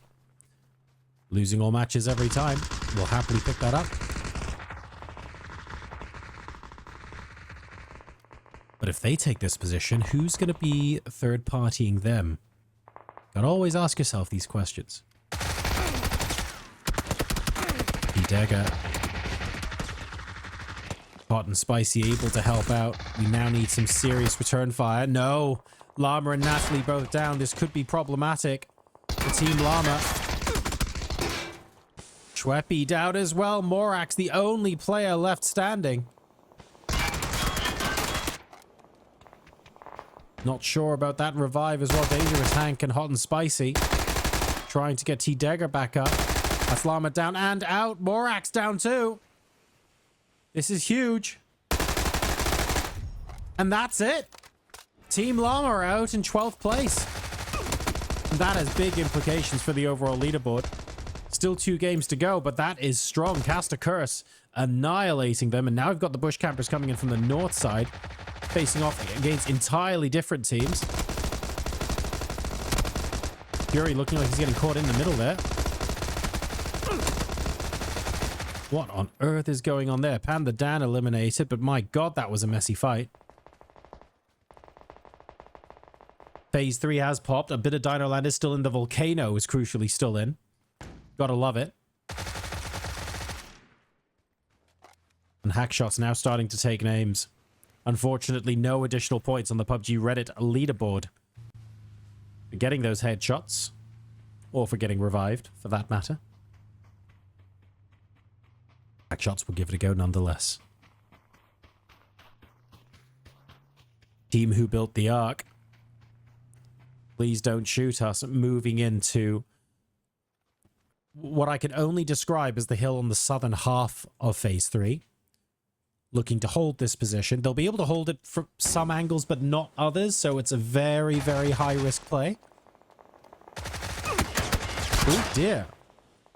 Carlion was simply looking in the wrong direction. And unfortunately, that's all they needed for Winner Winner Tofu Dinner to be taken out of the game. We now have a very heated game on the south side here. We've got Dangerous Hank and T-Dagger going up against Who Built the Ark's team. That is huge going on the south side of the circle right now. And could have very similar implications for the overall leaderboard. So I'll keep you updated when we see that in the kill feed. In the meantime, we're on board with the Haunted Death Boxes. Season Slurpee is the only player up, by the way, for them right now.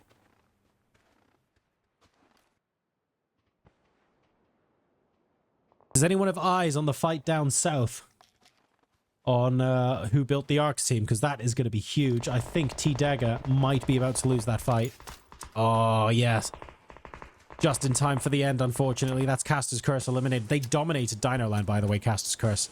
So they were arguably the strongest team in this game, and Who Built the Ark and Co. have just come in and taken over the top of them. That has a big, big implication for the overall standings, but we'll take a look at that after the end of this game. 7 teams left and 20 alive at a 12-minute mark, and Phase 4 means that these guys, who have just won the battle for that hill, stay in. Lookma, I'm on Twitch, are busy camping out Team Error.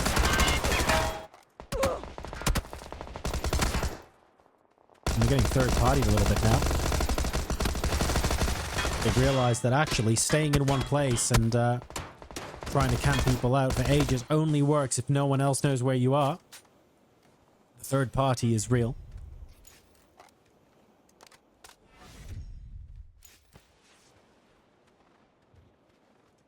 Still looking for Whiteout. Whiteout and Destructogen. Remember, they get points for surviving every 5 minutes. And I'm guessing... Oh no, they've got a snowmobile they can use. They should just be rotating at this point. Love to see the gas cans come into play. Zimster won't be able to get the knock as a result of that, though. Flashbangs out. Cosmo Sam pushing in. Walala will get traded out. That's a lot of extra bullets. Finished off. Cosmo Sam will be able to get revived as well. I don't think there's anyone else waiting to get into the greenhouse. And here comes team Please Don't Shoot Us. They're going to be going up next against Lookmar. I'm on Twitch. This is very much the team to beat right now. South side of phase 4. 1 minute to go before phase 4 is properly complete.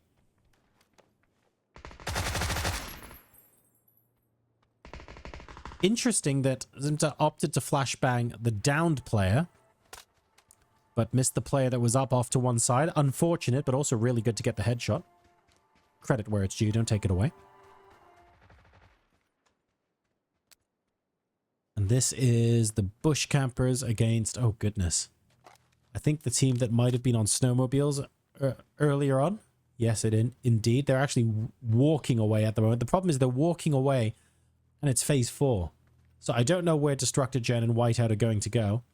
But they're going to have to go properly the long way through most of Dino Land. And phase 4 is going to start hurting as well. So I'm not sure what the game plan is there. That's going to hurt. Really going to hurt. Phase 5 fully out of Dino Land, and it's literally the crest of a hill. So that's likely to be the end of the game.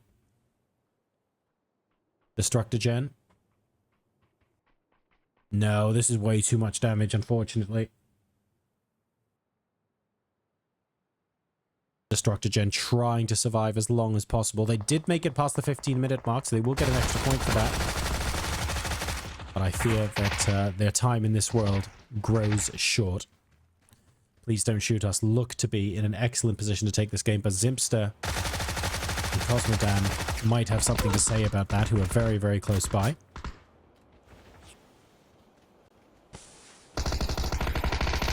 Zimster wait until the last second to shoot them. That could be huge. The Alpha Karen has been knocked. Nubis is with them as well, though. Light by TV struggling a little bit down to... Oh no, deliberately using bandages, but now swapping over to the first aid after taking a bit more damage. We need to get back into the fight relatively quickly. Hackshot somehow finds Destructor Gen. All they wanted to do was get into zone. Hackshot says no. We built the arc down to Cosmo Sam. We were wondering when this third party was going to take place. And now we know. And Cosmo Sam managing to get a second knock as well. This is huge.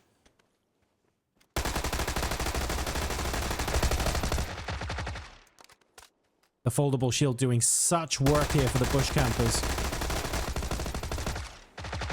And Chicken Dinner Chef's eliminated. But honestly, it's Who Built the Ark and Co. where we're looking at right now. Fury and Hackshot's both down. Queen and Cassie up right now. Who Built the Ark comes in, manages to get Cassie one more. And unfortunately, Queen goes down to someone else. So Who Built the Ark? Wait, hello? Oh, that's going to be embarrassing for Hackshots. That's the bush campers eliminated, and Who Built the Ark stays alive. Lightbite is going to go down. Although it looks like this could be short-lived, it is indeed. Gundy managing to get the hit onto Who Built the Ark, but that does mean that they win the game. That is it.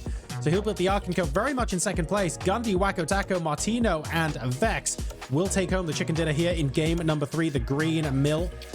Good fun. Tommy guns only. It was interesting in the early game. I was wondering how it was going to pan out, but enough people went Dino Land super early on that it actually made it very interesting to watch.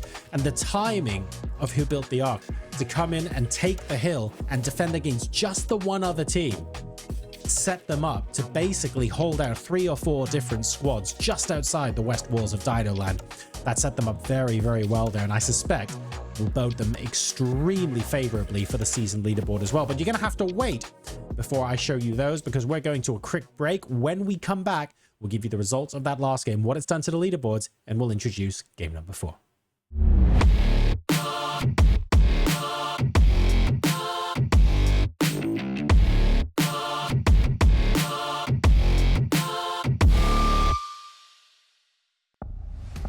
new vehicle collaboration with a world-renowned automaker, the return of some tactical items, and a trip back to the Dragon's Isle. All this and more as we dive into the Update 30.2 patch report.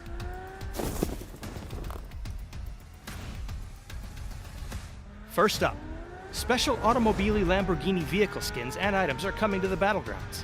For a limited time, you can pick up 3 cool new vehicle skins and a variety of other Automobili Lamborghini themed items. These special skins have some exclusive new features, so be sure to check out the full details of what they do and how to get them in the collaboration announcement. Next up, some of the old tactical items are making their way back to the Battlegrounds as updated tools. The Tactical Pack, EMT gear, and all-in-one repair kit can now be found once again, and will take up a primary or secondary slot when looted. These are the only pieces from the old system we plan on putting back in, so let us know how this new approach feels.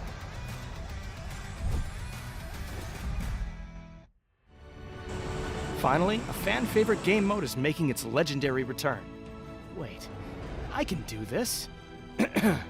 Unleash magic and mayhem when you return to the Dragon's Isle with Fantasy Battle Royale. Choose your unique fantasy class.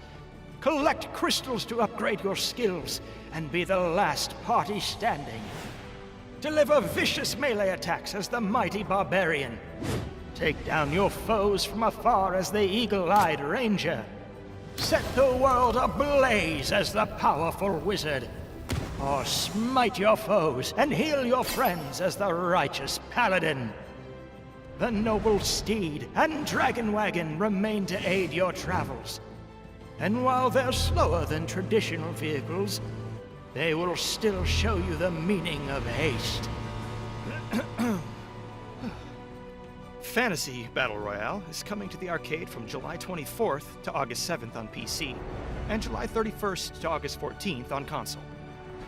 This update also features some quality of life and performance improvements, map bug fixes, and more. So check out the patch notes for full details. Update 30.2 is here.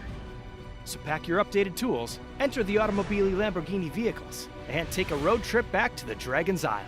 We'll see you on the Battlegrounds.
Welcome back. We're about to get started with game number 4 of tonight's PUBG Reddit community custom games. My name is Jorosar. We've had 3 delightful games so far, and really good to see a Dino Land ending as well with the Tommy guns on Vikendi. Very tricky game mode to play, but very well executed tactically from the top players in the game.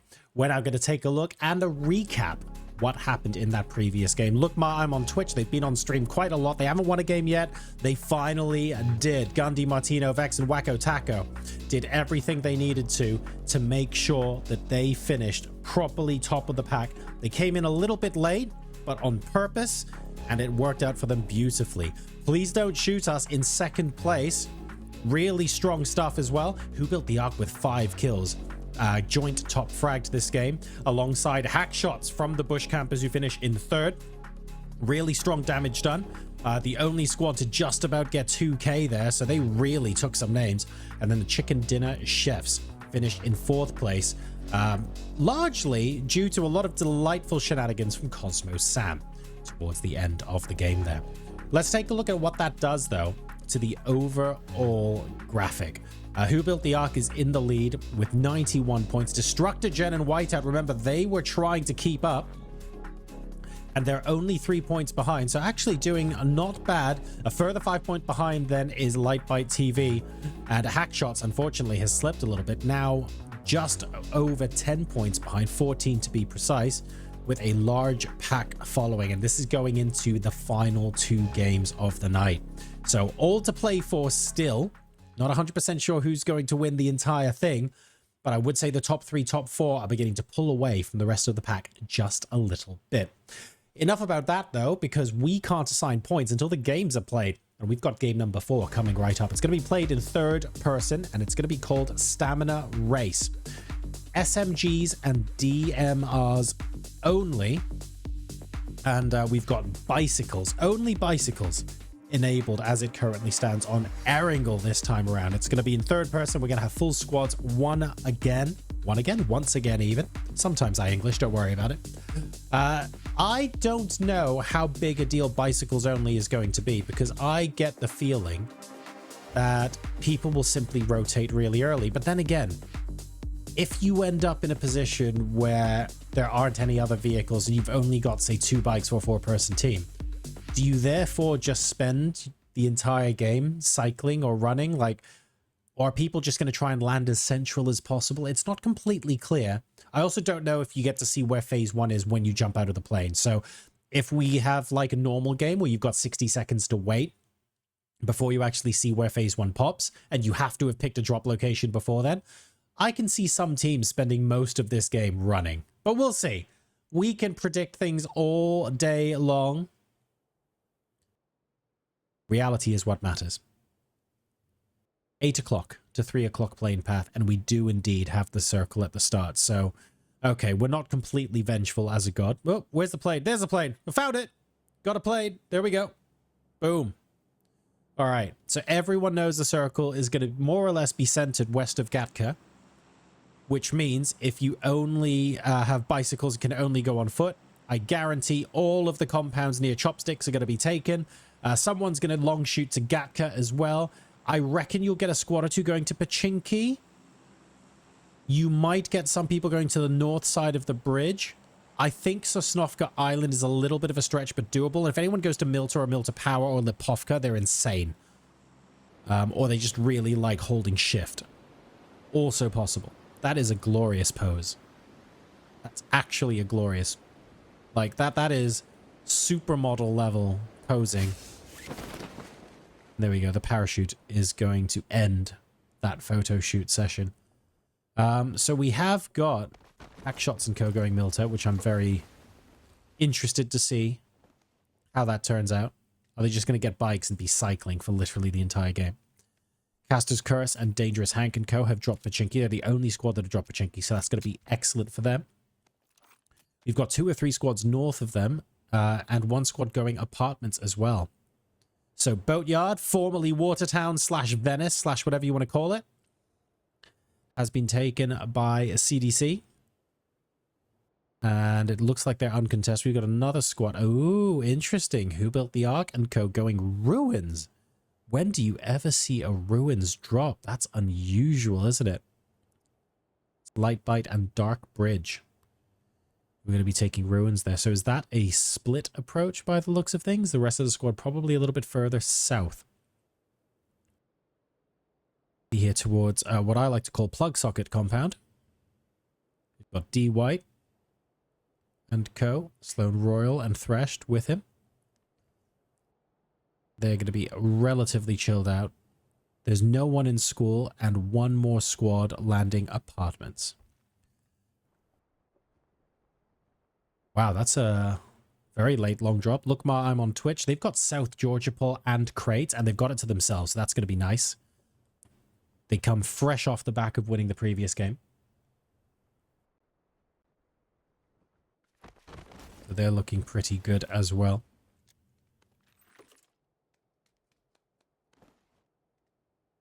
There's not too much to do at the moment, although I do want to call out a couple of things that I want to look at in a minute or two.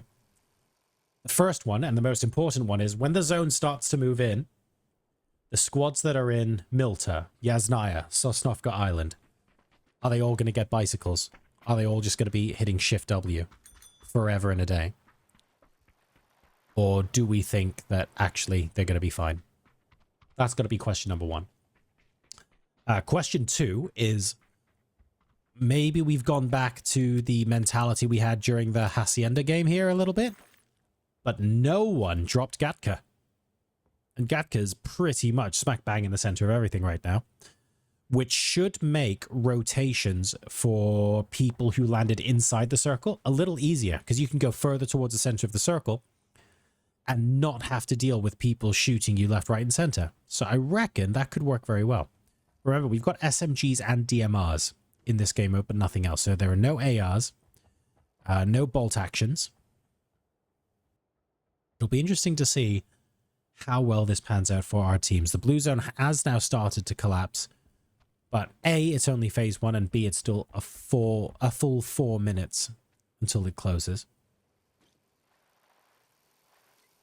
Who will kill who built the Ark? That's the question. The fact that he's just in the game and surviving 5 minutes and already racking up points, we almost need people to be targeting him here. Doing an excellent job tonight so far. But also only in first place by a point or two. So very much all to play for.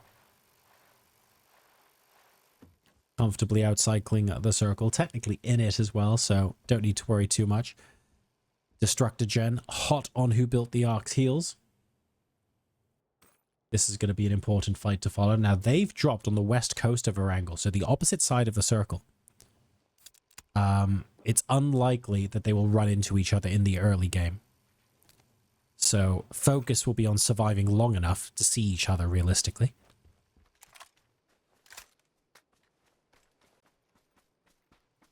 And you can see there, the circle's starting to move in. So we're looking at the Yasnaya crew, the Milta crew, the Sosnovka Island crew. Yes, they've got bikes. Bikes aren't that quick, though. I mean, they're a lot quicker than I'd be comfortable riding a bike. That's for sure. But the blue zone does tend to be faster. Cassie zooming in and taking a look to see if anybody else was silly enough to drop that far from zone. She's going to confirm that no, everyone else was more sensible. Don't worry about it. Always good to check your back, though, to be fair.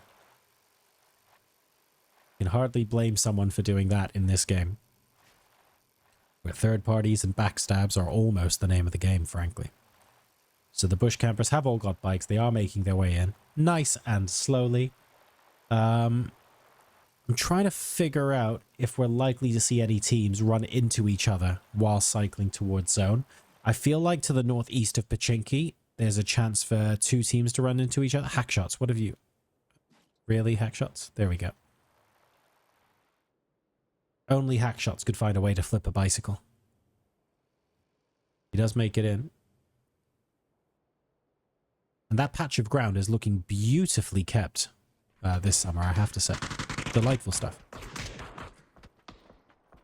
Chick's army being aggressed on now.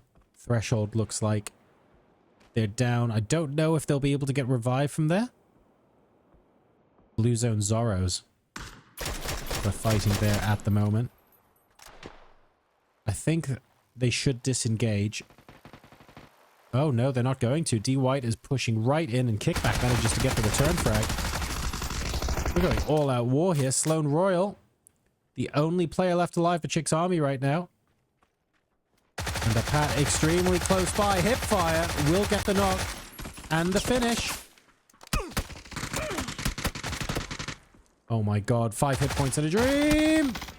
Not enough. Arthur, wait, that's Cosmo Sam taking out Arthur Mitchell. Chick's army eliminated there specifically.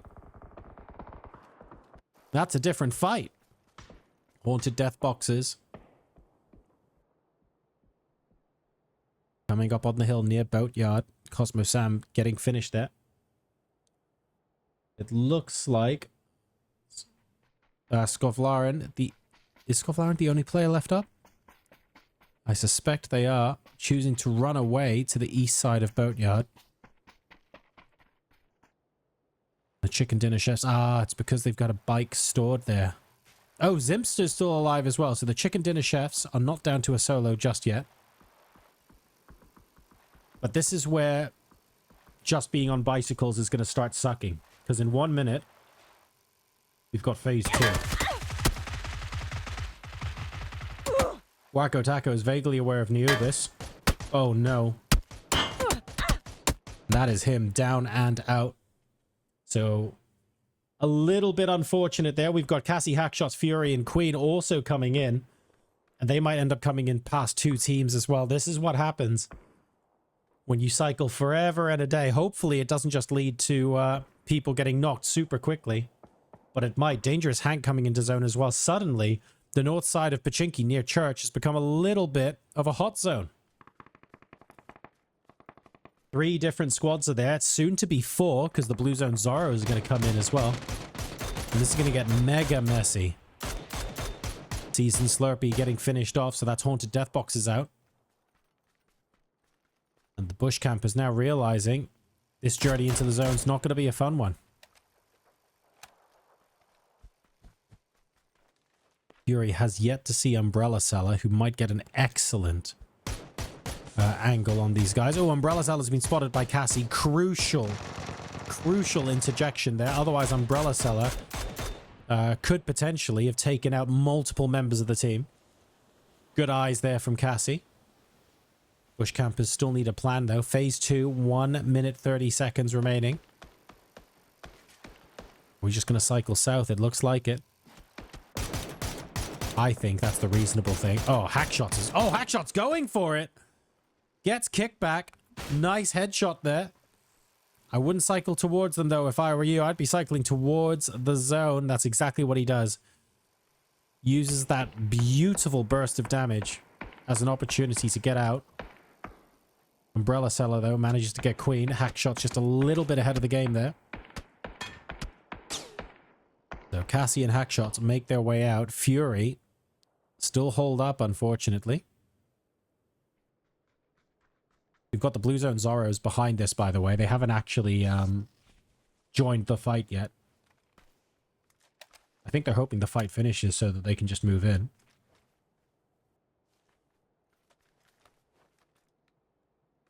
Yeah, they are.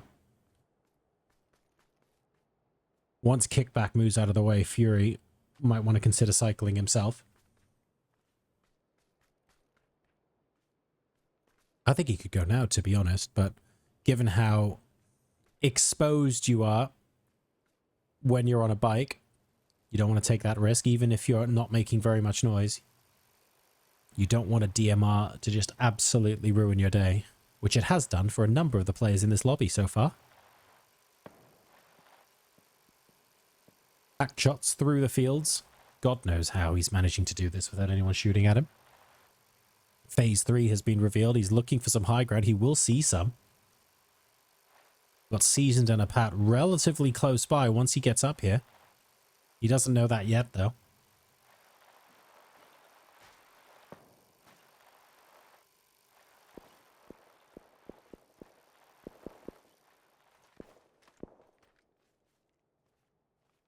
Here's a couple of shots in the distance. Uh-oh. And Parachute's coming down close to where Cassie is as well. Hackshot's forced into defensive mode. He loses a couple of shots, and that means as well that the other players will know he's there. Cassie takes out a Pat. Nothing you can do when you're literally just coming back, coming down on a parachute by the looks of things. Now Cassie's unfortunately become a target here. And she's outside zone as well. Not an easy problem to solve.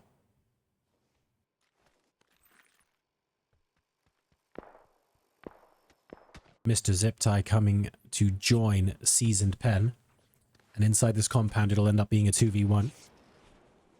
Hackshot still only providing cover from afar, so it doesn't look like he's going to be jumping in to join Cassie short range. He's in circle as well. I just can't see how Cassie escapes this unless she wins the 2v1. I think that's sort of necessary at this point. Cassie goes down, unfortunately, missed the zip tie. Able to do that job. Fury further out of zone. I can't see him stopping here, if I'm honest. Don't think he should. But he is considering it.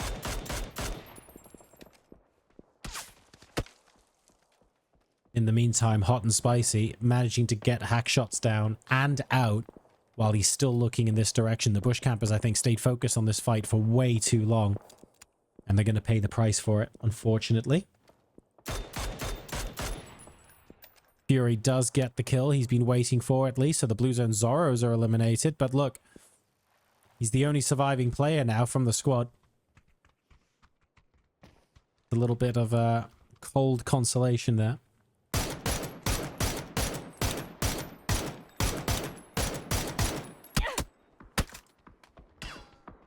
Hot and Spicy is really nailing those shots today. Who Built the Ark gets some decent damage done as well. They're at the observatory, to the east of the swamp. Got a decent position as things stand, although a southern hard shift might make things a little bit difficult for them. Fury, oh wow, managing to get the teammates back. I don't know how many blue chips he had. I'm guessing all 3. No, just Queen. Okay. Better than nothing, though. Phase 4 and still needing to cycle a fair way to get into zone and not knowing who else is going to be there. This is going to be a tricky time.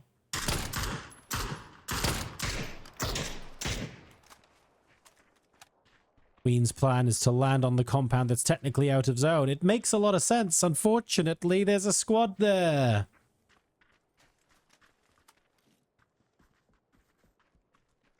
Will she be spotted while parachuting is the question.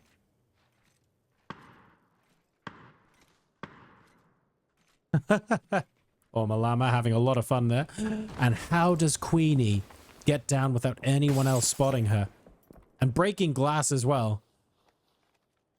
That is a little bit, maybe a little bit lucky. But we take that.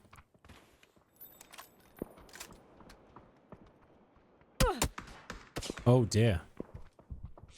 Again, I reckon he's got his number today.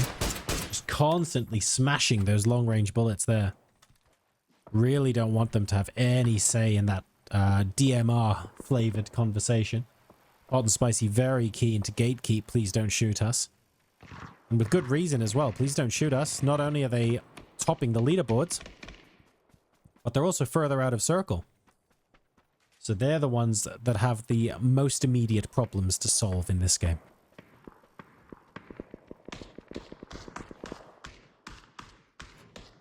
Oh my god. Fury's gone back to Gatka? Fury, you're insane. Dark Bridge knocked by Dangerous Hank. No, not by Dangerous Hank. That is by Hot and Spicy. I cannot believe that Fury... I think Fury's going to get the entire squad back, although I don't know how they're going to get guns or anything, but I guess that's a secondary consideration at this point. Ultimate team player Fury. Check this out. Umbrella Seller. Suffering through just a little bit of pain right now, but I have to say... Who Built the Ark doing a very good job of getting around this squad, and they're actually further into zone now, so nice little maneuver there on the push bikes. Queen goes down, unfortunately, so Fury needs to stay alive for everyone else to make it through in the helicopter. And now, suddenly, Who Built the Ark has got the upper hand. Umbrella Seller being forced to deal with a 2v1. Chicken Dinner Chef's eliminated off screen.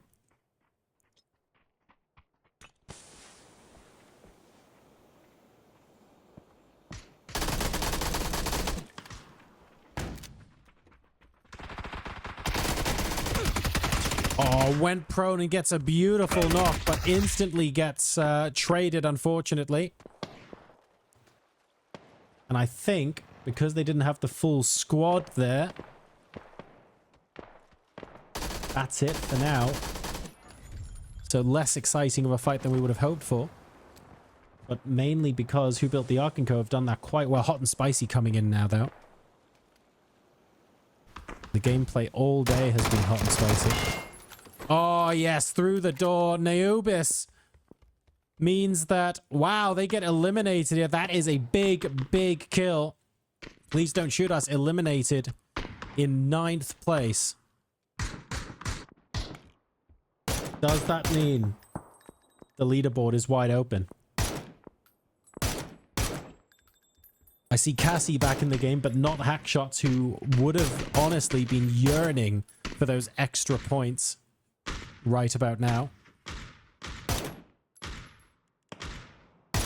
Found a pixel. Couldn't click it quite quickly enough. And Bush Campers eliminated there. Fury could only spend so long living in the blue. He's the modern day Evermore in this custom lobby. He goes down just shy of phase 5.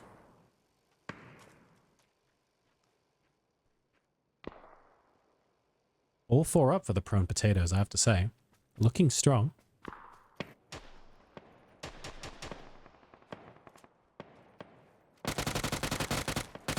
Oh dear. Hamster's got ham. That's Gundy down. Team Error looking to try. Well, went all the way straight past another squad, didn't he? That was always going to be awkward. Look, I'm on Twitch. Now should be able to defend. They're only a duo, but they've got the angles and they have got the angles. I'm not lying. But they're not really using them to their advantage as things currently stand. It looks like they're getting a third party themselves by Hot and Spicy. Maybe that's the primary reason why everything is going absolutely pear-shaped for them. Beautiful knock there from the Vector. That firing rate is absolutely delicious. And Hot and Spicy wanting to finish this fight sooner rather than later.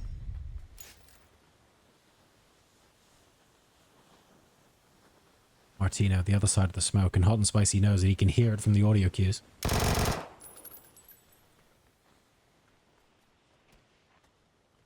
Allowing a teammate to grab the guns is super useful. Umbrella Seller is back. Hot and Spicy and Umbrella Seller could carry this for their team. Excellent trade onto Martino. Look, I'm on Twitch, eliminated in 4th place. Hot and Spicy able to get Umbrella Seller back.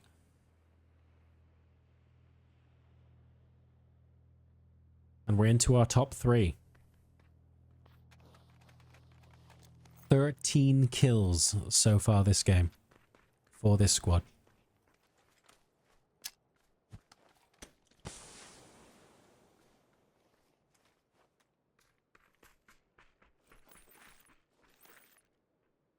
Next zone, fairly equidistant for all involved.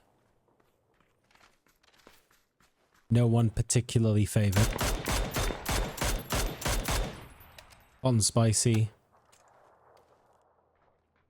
will attempt at least to take everybody out. It's 2v2v4.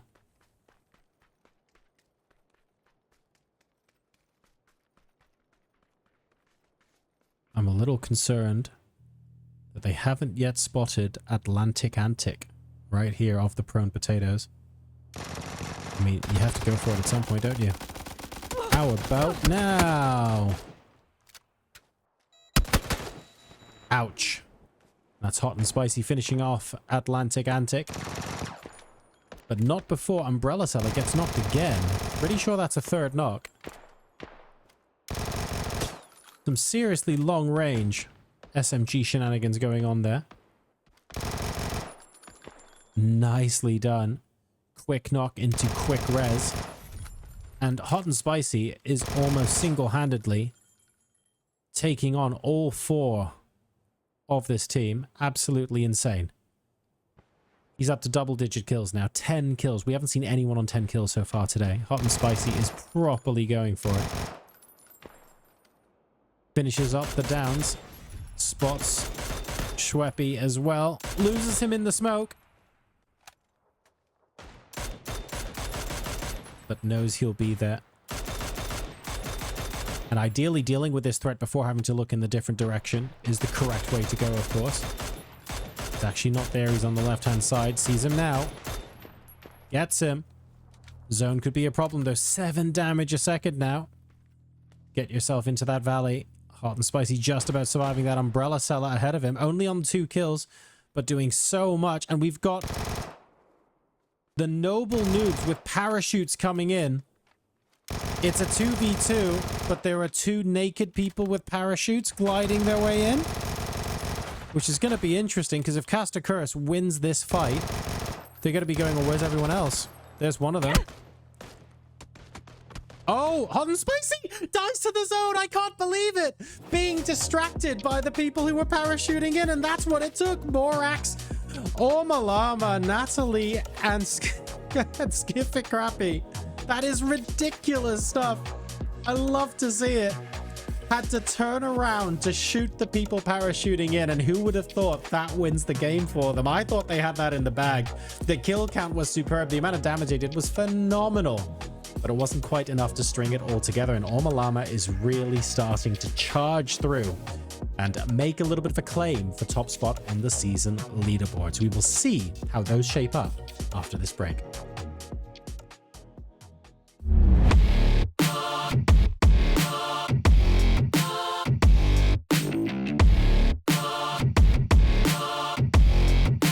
As players are starting to drop out of the plane, and there's a new vehicle collaboration with a world-renowned automaker, the return of some tactical items, and a trip back to the Dragon's Isle. All this and more as we dive into the Update 30.2 patch report.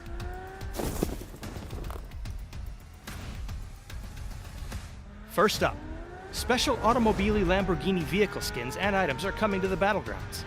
For a limited time, you can pick up 3 cool new vehicle skins and a variety of other Automobili Lamborghini themed items. These special skins have some exclusive new features, so be sure to check out the full details of what they do and how to get them in the collaboration announcement. Next up, some of the old tactical items are making their way back to the Battlegrounds as updated tools. The Tactical Pack, EMT gear, and all-in-one repair kit can now be found once again, and will take up a primary or secondary slot when looted.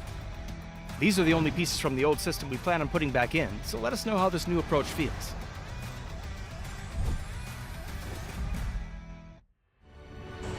Finally, a fan-favorite game mode is making its legendary return. Wait, I can do this. Unleash magic and mayhem when you return to the Dragon's Isle with Fantasy Battle Royale. Choose your unique fantasy class. Collect crystals to upgrade your skills and be the last party standing. Deliver vicious melee attacks as the mighty barbarian. Take down your foes from afar as the eagle-eyed ranger. Set the world ablaze as the powerful wizard. Or smite your foes and heal your friends as the righteous paladin. The noble steed and dragon wagon remain to aid your travels.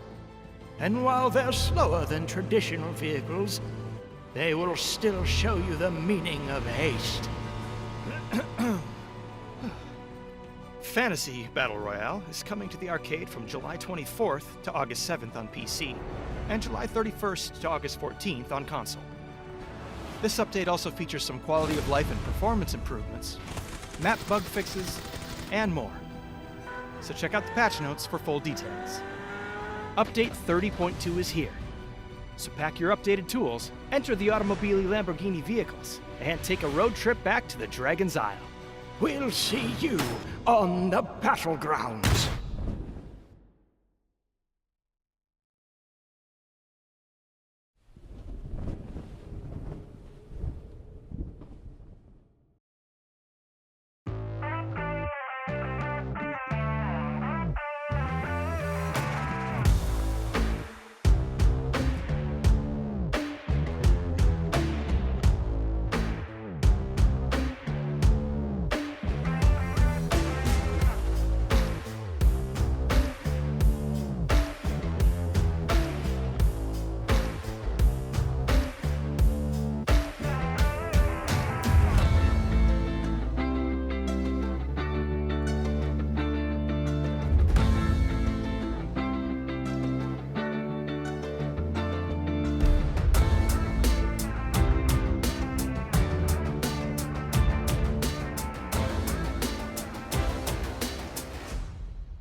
All right, everybody, welcome back. We're about to get into the final game of tonight's PUBG Community Custom Games. My name is Jorosar. We've had 4 delightful game modes so far. We've got a 5th and final one coming up.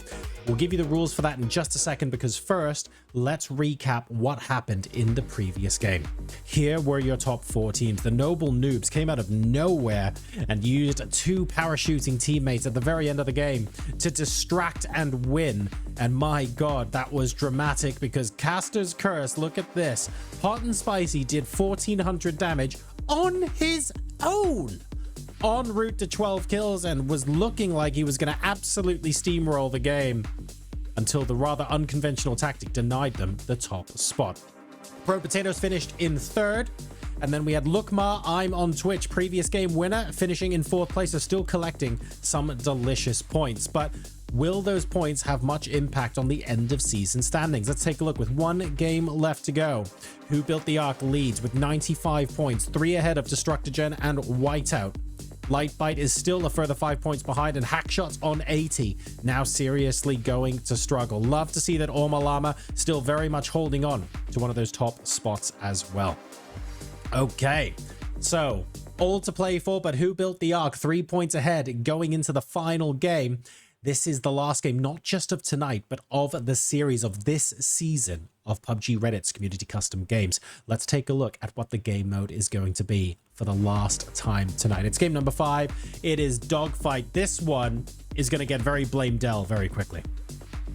So, we're on Rondo. We only have JS9s. So far, sounds good. Here's the issue. Gliders will be delivered. What on earth does this mean? Delzor is going to end up flying around, hopefully delivering gliders to everyone. I can see this going to hell in a handbasket real quick. Land with your squad, but let's see how quickly Del can get around to delivering vehicles to everyone. This is going to be entertaining indeed. I get the feeling that for squads that can keep the passengers in their gliders alive long enough, the JS9 will actually do a ridiculously good amount of damage. The problem is, once your teammate dies and you're just solo piloting and having to swap back and forth to the back seat, it gets exponentially harder at that point. And that's the bit I'm honestly quite worried about. We'll have to wait and see. So a lot to play for here. It is very open-ended as well.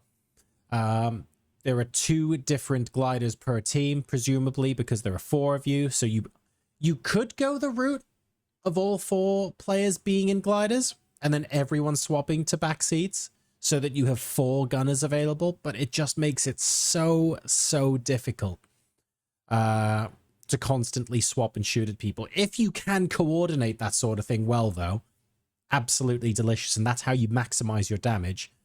But I don't know if teams will get 2 gliders each or 4, and even if you get 4, how many teams are going to choose to go into 4 different gliders rather than just stick with 2 and have permanent rear gunners? So there are a lot of questions to ask. You also have to take into account distance. Rondo is a big map. Realistically, with JS9s, you sort of want to wait until like phase 3, phase 4, even in air, before you realistically want to be attacking people. If you were to do that, how much of the initial game is going to be dead space? I don't know. I imagine phase 1 would have to be quite small, and as long as everyone lands in a fairly tight spot going into phase 1, we should be okay. We get to find out now, though, as we hop into game. This is the final game of tonight's Community Custom Games. It is Dogfight. The plane goes over Rondo. It's a 2 o'clock to 8 o'clock plane path straight through the middle of the zone, and would you look at that? Oh, it's also a 6 o'clock to 11 o'clock plane path through the middle of the zone, which is conveniently exactly centered. So people aren't going to have to guess where things are going to end. You should be very, very comfortable. At the end of the day, if you're in midair, it's not going to matter too much what's underneath. You might get the odd team choosing to stay on the ground underneath. That could be an interesting strategy here as well. Not entirely clear that would work, to be fair. So the instructions were land with your squad. Gliders will be delivered. That's all we know. That's actually all we know. I'm looking for how and where these gliders are going to be delivered. Are they going to be world spawned to everyone, or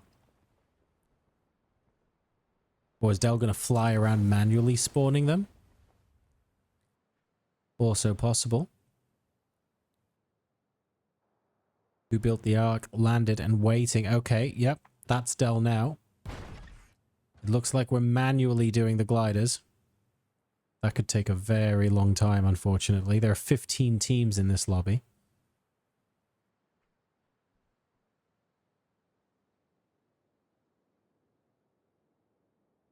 Dell's like, where are they? I don't know. Here's one more. I'm going to go for a second one in the same place. And then presumably... Are they going to jet off somewhere else? Yes, okay, so just 2 gliders per team by the looks of things. But it's definitely going to take us a little while. So in the meantime, everyone is going to be focused on making sure they get meds, making sure you pick up enough ammo for the JS9s.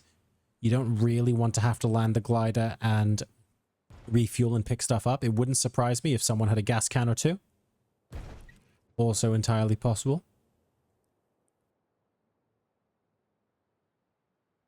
So I think that's most of the squads inside zone itself who have been given gliders now, and Dell is going to be moving towards the top right. This is going to be a slow start. It's going to be a very amusing finish, though. Looking forward to it. If you're watching now and you want to join in yourself, unfortunately, this is the final game of the evening. It's game number 5 of 5. However, do not fret. In 2 weeks' time, on Saturday, the 3rd of August, I will be hosting my PUBG partner community custom games, and you'll be able to join that. After that, we've got PUBG Reddit back on the 31st of August, and then I'm back again on the first Saturday of September, just 1 week later on the 7th of September. So between now and the 7th of September, you've got 3 more days of community custom games. Mine are on the first Saturday of every month, and the PUBG Reddit ones are on the 31st of August. So if you're chilling out watching the stream, you've got a little bit of time to kill, put those 3 dates in your diary and do it now. Details will be posted on stuff like the Reddit Discord as well, so don't worry about it. If you keep yourself up to date with the news, make sure you check them out on Discord, and you should get to see where all of that pops in. Probably got about maybe half the teams getting gliders delivered to them now. I imagine this is quite a stressful job for Dell, especially because the zone is now starting to contract. It'll take an awful long time to get through to everybody. I don't know. If I had to do this from scratch, I would probably say to people, make sure you're stood outside at the 1 minute mark or something like that. And then world spawn gliders for everyone at the same time. And then for people who didn't get the memo, world spawn another glider for everyone who's still on the ground 1 minute later, maybe? I think that could work. Very diligent job, though. I'm pretty sure everyone in the top right-hand quadrant of the map now have gliders. The problem is, that's still only about half the teams in the lobby.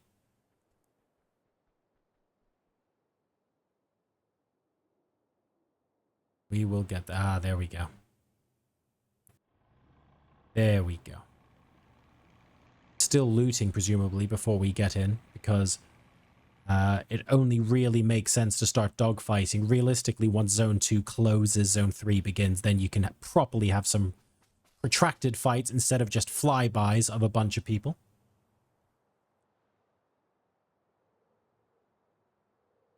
There is indeed one squad by stadium. I think they're on the south side as well, and Dell would have been given that information. Oh. Oh dear. We have questions. And I don't think those questions are going to get answered. The fighting hasn't even started yet, guys. What's going on? Well, that is awkward.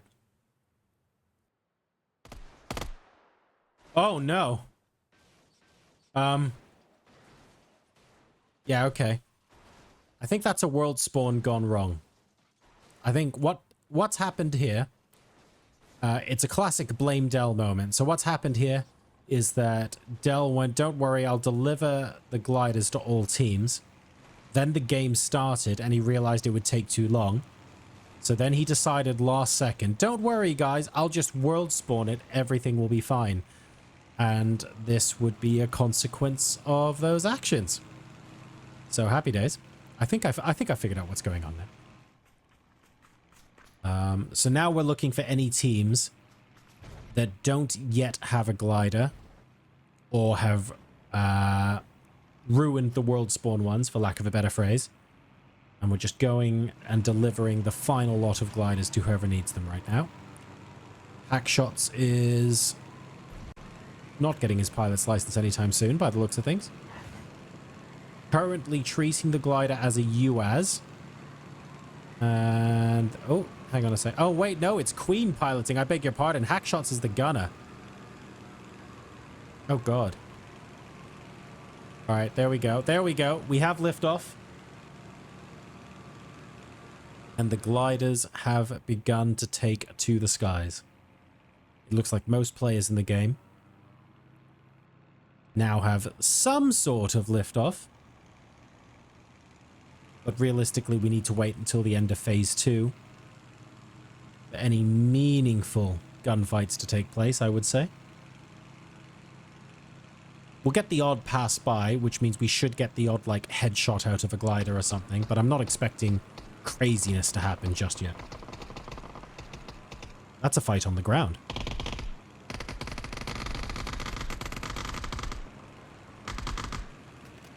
Dark Bridge and Mr. Zip Tie got a glider to themselves. Uh-oh. They are indeed looking for a fight very early on. Dangerous Hank is right above them. They could end up being the target.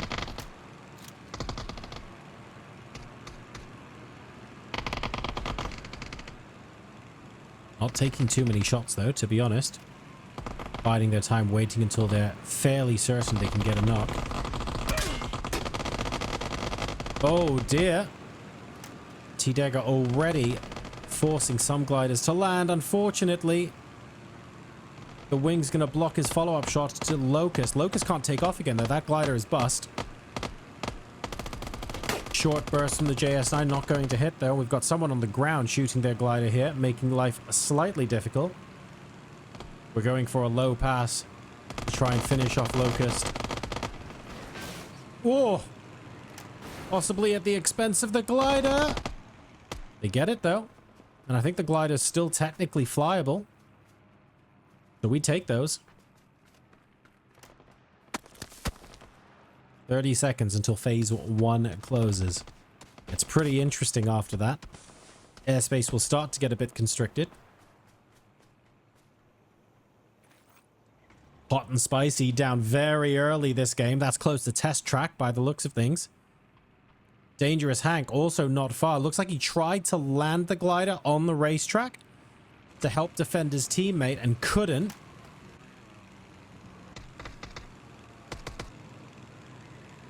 All sorts of glider. Oh, God. All sorts of questionable piloting as well, I have to say. 1.5 minutes until the gliders start being forced to move in for Phase 3.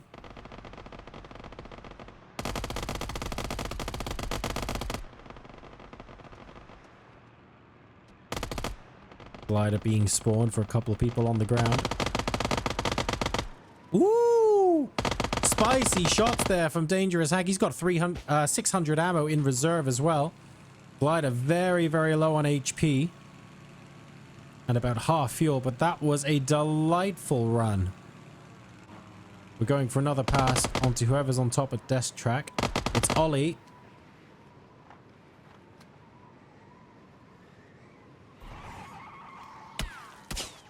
Oh. Uh-oh. The glider's fallen. He's got no cover. You're gonna have to fight this one out, bud. Reloading both of his JS9. Still 500 ammo. Ready and waiting to go. Oh. Not sure what happened to Hamster there. Phase 2 will be restricting in just over 10 seconds. And that is, frankly, when the real chaos is going to begin. 51 players alive in a zone that's maybe 1.7, 1.8 kilometers wide. JS9s, midair, everyone in gliders. This will be chaos. Dangerous Hank wants these players on the test track. Oh, Darkbridge is coming in. Mr. Ziptide gets some good damage and he's 1 HP. The parachute literally saved his life. And he's hugging a concrete pillar. While staying... Oh my god. That was rough. Dangerous Hank brushing with death. And it looks like Caster's Curse are going to be the squad. But we predicted before the start of the game there'd be one squad who probably stays at ground level. Plays this tactically from the ground. It looks like it's going to be them. Skovlaren. 300 ammo and counting. Short burst, unfortunately, not leading the shots quite well enough. A couple of them do hit the glider.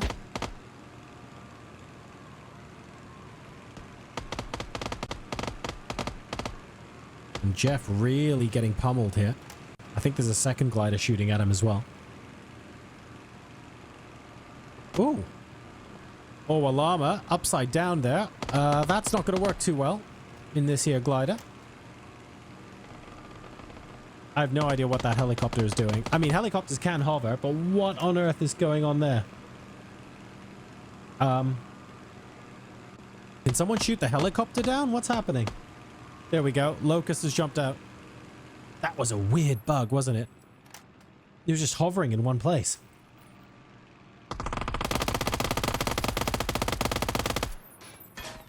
Who built the Ark? Also opting to stay on the ground. Him and Neubis. Maybe they were shot down earlier. I don't know, because I feel like they were in a glider at one point.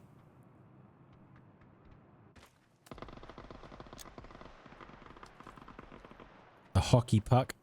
Lamenting a rather destroyed glider right now. So yeah, they're going to be struggling to make their way in, I think. They'll have to do it on foot. And then if anyone decides to dive bomb them, they could be in for a rough ride.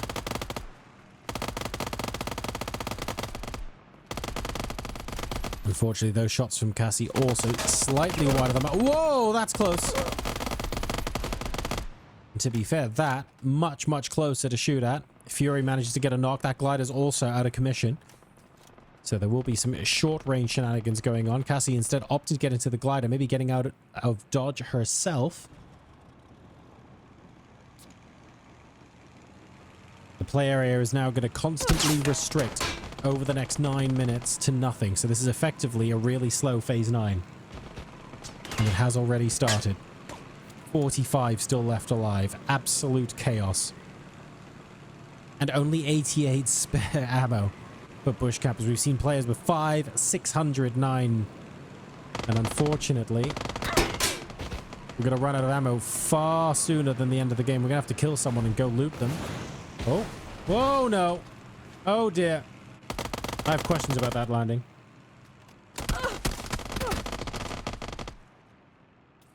Fury going in to hopefully trade for Cassie. Jeff, though, managing to get Fury.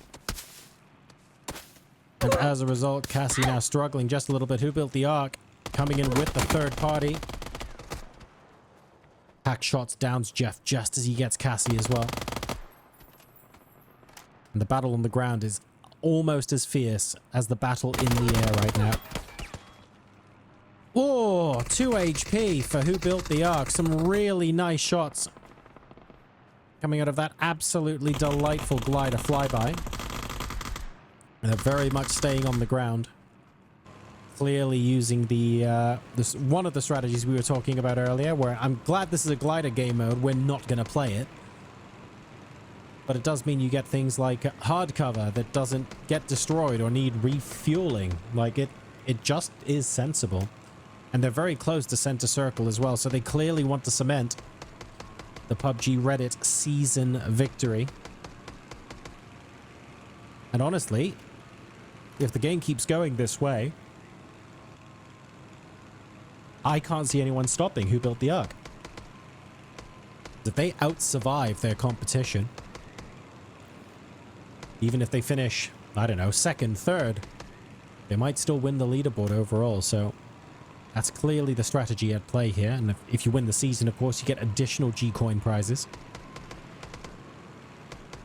So they're taking risks, but it's for a tangible prize as well. Several thousand G-Coin.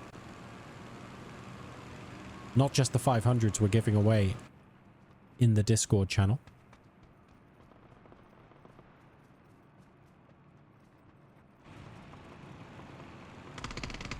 And we're now starting to get to the point where some of our glider pilots are solo. And because they're solo... Oh, don't shoot your own wing. It becomes a tad awkward to get back to piloting in time, to reload your gun, get ready for a second pass.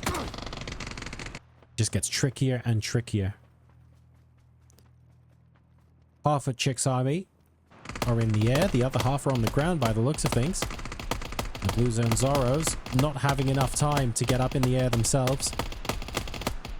Single taps from, frankly, Narnia from Who Built the Ark. Able to do some decent damage there.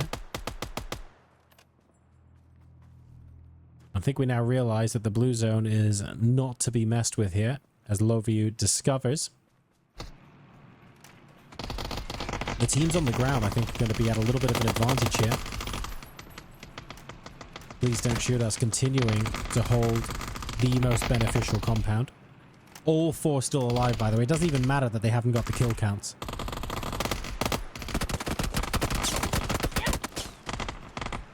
A little bit of third-party damage. Actually, the hockey puck gets knocked there.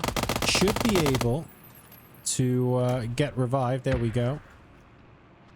Hauling up in the warehouse means that people from the gliders aren't going to be able to finish the knocks.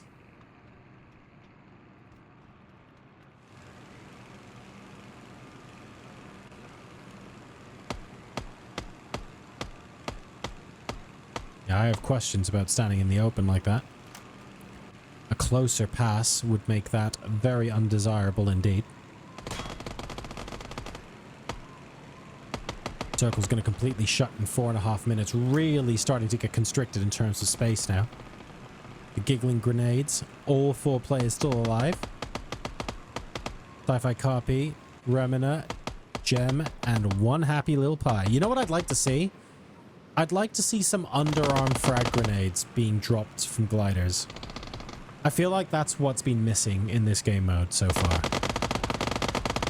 I would love a bit of dive bombing with, like, you know, people in the back holding grenades as well. I think that would be positively excellent. Ooh. Deori has decided that being right side up is not for them. Pretty sure that means a crash landing. It does mean a crash landing. Christ almighty, what were you thinking of doing there? I mean, the fact that you're still alive after a crash like that is impressive. Look, I'm on Twitch also coming through. Spot's happy little pie. They're going to be able to nail the flyby. They are not. Losing all matches every time. Now out. People getting out of the blue. Really going to struggle a bit. Lightbite TV goes down too.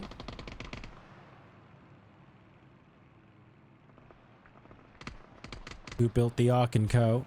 Now a 3-man squad. Excellent opportunity for Vex, but using the obvious tactic of... Oh, God. Just turning the glider so that the belly of the glider is towards your opponent. Therefore, their bullets can't hit you. Makes sense, right? Gundy, unfortunately, down and out. Vex able to just about escape the blue zone to move in. 2 minutes 40 seconds remaining, and I don't think Vex can hold this for long, if I'm honest. Who Built the Ark? Little bit closer to the middle of the circle, but not by much. And almost everyone's out of a glider now, unfortunately. Enough bullets have flown that the most of the gliders have been shot down and or are out of hit points. Also, once the circle gets too small, even just constantly circling in a glider becomes too tight. We're not quite at that point yet, but in another minute or so we might be. So you don't want to accidentally fly out into the blue zone and just die that way. So anyone remaining in a glider now basically just going to be doing circles. It's kind of the only thing you can do.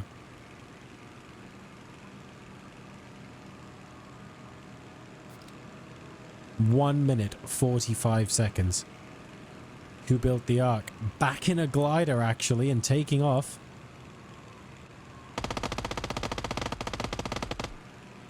Some interesting barrel rolls going on at ground level there. Cassie not quite able to take advantage, but actually, to be fair, did a lot of damage to that specific glider, and this is going to be awkward for them. I don't think they're going to end up getting back in. Scrappy goes down to Chairman Will. Please don't shoot us. Down to a duo. Have they done enough, though? 22 minutes into this game. Staying alive is half the battle. Still 8 teams alive, though, and there are extra points, remember, if you're one of the top teams, so all is not lost. Who built the Ark? Knocked. Deori there with the initial knock. And Hockey Puck trying to keep things alive. Giggling Grenades eliminated in 7th place. The Hockey Puck struggling just a little bit.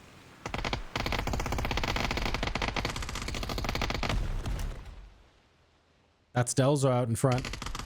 Don't want to be wasting bullets on the invulnerable guy. Top 5, 4th place. That's the Hockey Puck out. So they're outside of the top 3. Who is in the top 3? Hack Shots for one. Hack Shots and Cassie. It's just them by the looks of things. It's them versus Delzor. Bit unfair considering Delzor is literally invulnerable. But okay. Or is he? No, never mind. He turns it off. And that is it. GG's. Congratulations to Hackshots, Cassie, Fury, and Queen for the 7-kill chicken dinner to finish off that last game. I don't know how the scoreboard's going to react to PUBG Reddit, aka Dell, being in 2nd place. I'm guessing they get removed when you look at the API, but I don't actually know how those scores work. We'll have to find out, and there's no break to go to because that literally was the final game. So let's give you folks a little bit of a recap of what's happened today. We've had 5 custom games. All of them got played out. Really delightful stuff. Interesting stuff going on in the last one as well, where everyone started out in gliders, but basically ended up not in gliders as they started getting shot out of the sky.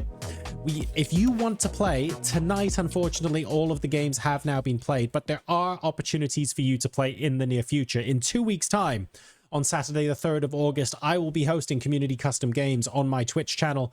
You will see them advertised in PUBG Reddit as well.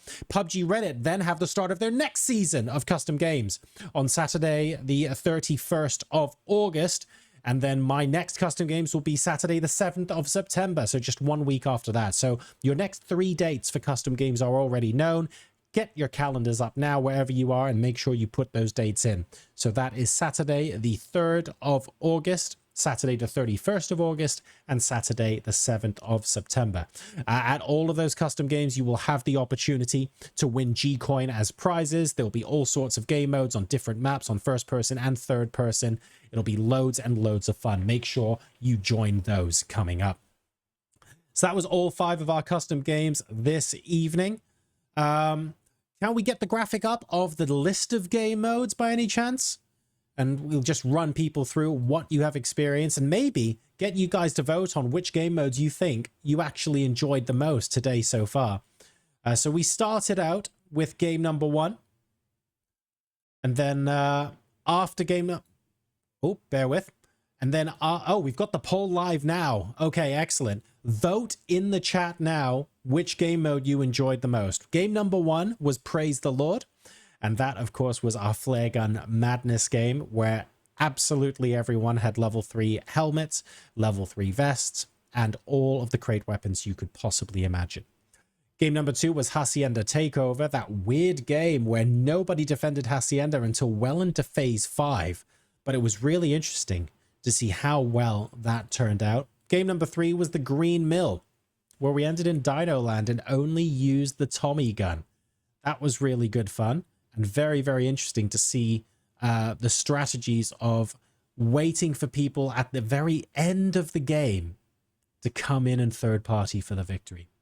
Game 4 was Stamina Race, only SMGs and DMRs, and we only had bicycles on Erangel, so some teams were constantly running into zone. Other teams were just in waiting to defend. A little bit of contrasting fortunes. Some teams managed to work really well defending from inside zone, and some teams actually coming in, frankly, just taking ages to come in and then unfortunately dying to third party straight away. And finally, of course, we had Dogfight, everyone in gliders and JS9s. It took a little while to get the gliders into everyone, and everyone ended up on the ground, but it looked like people had a lot of fun. Dogfight appears to be winning the vote so far, although the Green Mill is in a... Oh no, Stamina Race was actually in second place, which is very interesting. I thought the Green Mill would have got more votes, but clearly you guys love the gliders. Right, let's take a look at the results from game number 5, our final game of the night. The Bush Campers won in first place, and Hackshots with 5 kills. We were waiting for that big game from Hackshots, and it finally came. Excellent stuff. Please don't shoot us. We're in second place, though, with Who Built the Ark also getting 2 kills. Their survival time is near identical, so will it be enough to hold on to the lead? I think it might be, but we'll wait and see soon. Orma Llama and the Prone Potatoes in third place, doing an excellent job. Only a couple of seconds behind those guys, to be fair, and in fourth place we had the Pan Smashers. Really well played to all of those teams. What does that mean for the seasonal leaderboard? All of the games have been played across 3 custom games evenings. Let's take a look at what the final scores are and who gets those extra delicious bags of G-Coin. Who Built the Ark does win and actually extends his lead over Destructogen and Whiteout. 103 points, plays 97. So Destructogen and Whiteout second and third respectively, but basically tied on all of those metrics. They will share second, third. Lightbite comes in 2 points behind in fourth place, and then Hackshots in fifth with 90. Congratulations to all of them. All right. Well, that was a fun evening of custom games, folks. All 5 of those custom game modes and the end of the PUBG Reddit season as well. All to play for. We gave out 10 different G-Coin codes in Discord, as well as additional G-Coin codes, the big ones, for the overall season winners. If you haven't got your prizes yet, they will be DM'd to you, or they'll get in touch very, very shortly indeed. A couple of things before I disappear. First of all, massive thank you to everyone behind the scenes. You will see their names at the end of the broadcast. Hang around because it's useful to see how much organization goes into a broadcast like this. Secondly, next dates for your calendar. Most importantly, if you've enjoyed custom games tonight, we've got the next couple of dates for you already. In 2 weeks' time, Saturday, the 3rd of August, I'll be running custom games. They'll be advertised on Reddit as well. We play them together.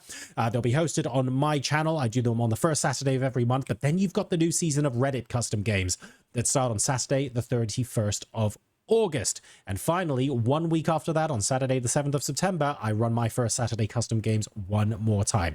You get excellent game modes in both. You get G-Coin giveaways in both. It's going to be absolute fun in games, and I look forward to seeing you, hopefully, at all 3 of those. But that's it for today's event. We hope you guys have had a lot of fun. Enjoy the rest of your weekends, and stay safe wherever you might be in the world. I'll see you next time. Good night.